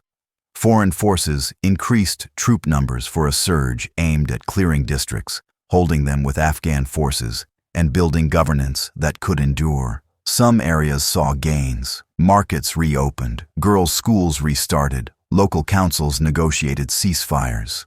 But the effort faced a stubborn arithmetic. An insurgent needed patience and a single attack to show presence. A state needed constant service and security to show legitimacy. When foreign forces reduced their footprint and transferred lead security to Afghan units, the difference between formal control and felt control grew more obvious to villagers who watched the night roads.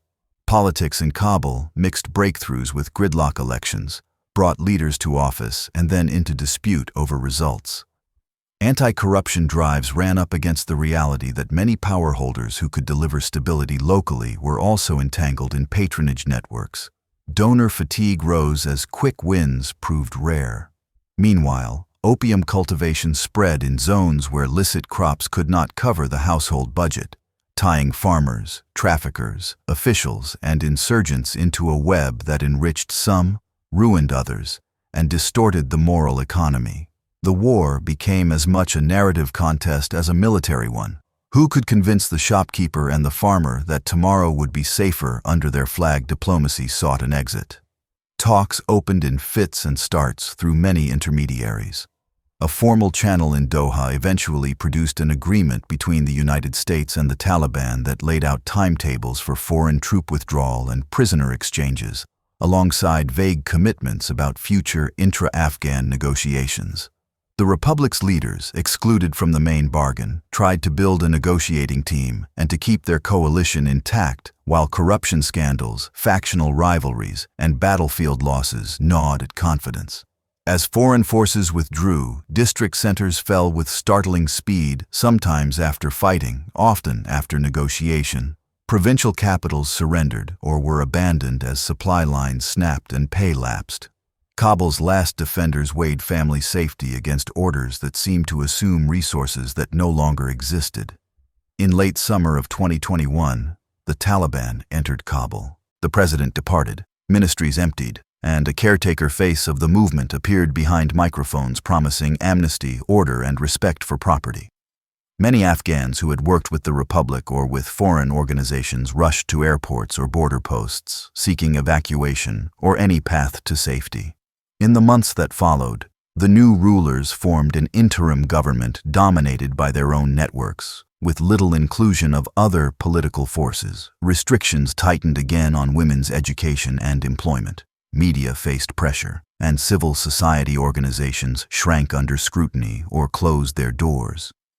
Girls' secondary schools in many provinces did not reopen. Women were told to leave many public offices, and rules on movement narrowed horizons that had widened in the Republic years. The economy contracted sharply. Foreign aid, which had underwritten a large share of public services and salaries, fell away or was rerouted through humanitarian channels that could not replace a national budget. Banking restrictions and asset freezes compounded the crisis. Prices rose, jobs vanished, families sold possessions to buy flour and fuel. Humanitarian agencies scaled up, delivering food and health services where access was granted, but they could not rebuild the macroeconomy. Remittances from abroad and cross-border trade helped some households, while others adjusted by cutting meals and pulling children from school. The moral weather turned gray. Pride in sovereignty mixed with fear about the future and grief for lost opportunities. Regional diplomacy moved into the space left by the departing coalition. Neighboring states engaged pragmatically, seeking guarantees on security, trade corridors, and refugee flows. Some reopened embassies and hosted dialogues that aimed to stabilize borders and prevent extremist spillover. None conferred formal recognition on the new rulers at the time of this writing, reserving leverage while avoiding isolation that might breed greater risk inside Afghanistan. Business people lobbied for customs reform and banking relief, arguing that commerce could steady the ship faster than sermons or slogans. Farmers asked for seeds and irrigation repairs. Teachers appealed for salaries. Clerics debated from the pulpit what justice requires of rulers in lean years. Through these reversals, the Afghan habit of survival persisted. Families pooled resources across cities and borders. Neighborhood elders mediated disputes quietly when courts were slow or absent. Young people found new ways to study online or in informal classes where local rules allowed. Women organized in small circles to teach each other, to run clinics, or simply to keep hope alive. In markets from Herat to Jalalabad, shopkeepers adjusted stock to fit thinner wallets, while transport men stitched together routes that could bypass checkpoints and blocked bridges. The country moved, even under strain. The longer arc of the last half-century yields sober lessons. Reform that ignores local authority and moral order triggers rebellion. Rebellion that ignores the human need for justice degenerates into warlordism. Foreign occupation that lacks legitimacy cannot outlast a winter of angry mountains. A republic without fair pay and clean courts cannot outargue an insurgency that promises rough justice and predictable rules. An emirate that blocks half its citizens from school and work cannot unlock its own potential.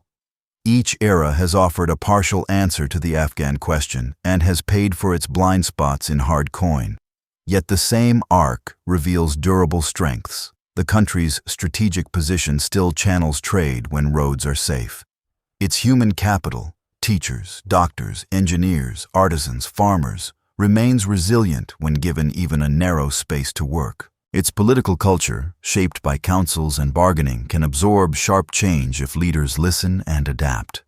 The choice facing any Afghan government remains what it has always been in essence: protect the roads and the water, keep tax fair and predictable, honor communities' moral life, and invite talent into service rather than driving it away. The story does not end here. What follows is the question every Afghan generation must answer anew: how to turn sovereignty into capability, how to rebuild institutions that earn trust, reopen classrooms that release potential, and reconnect the country to the wider region without mortgaging its independence.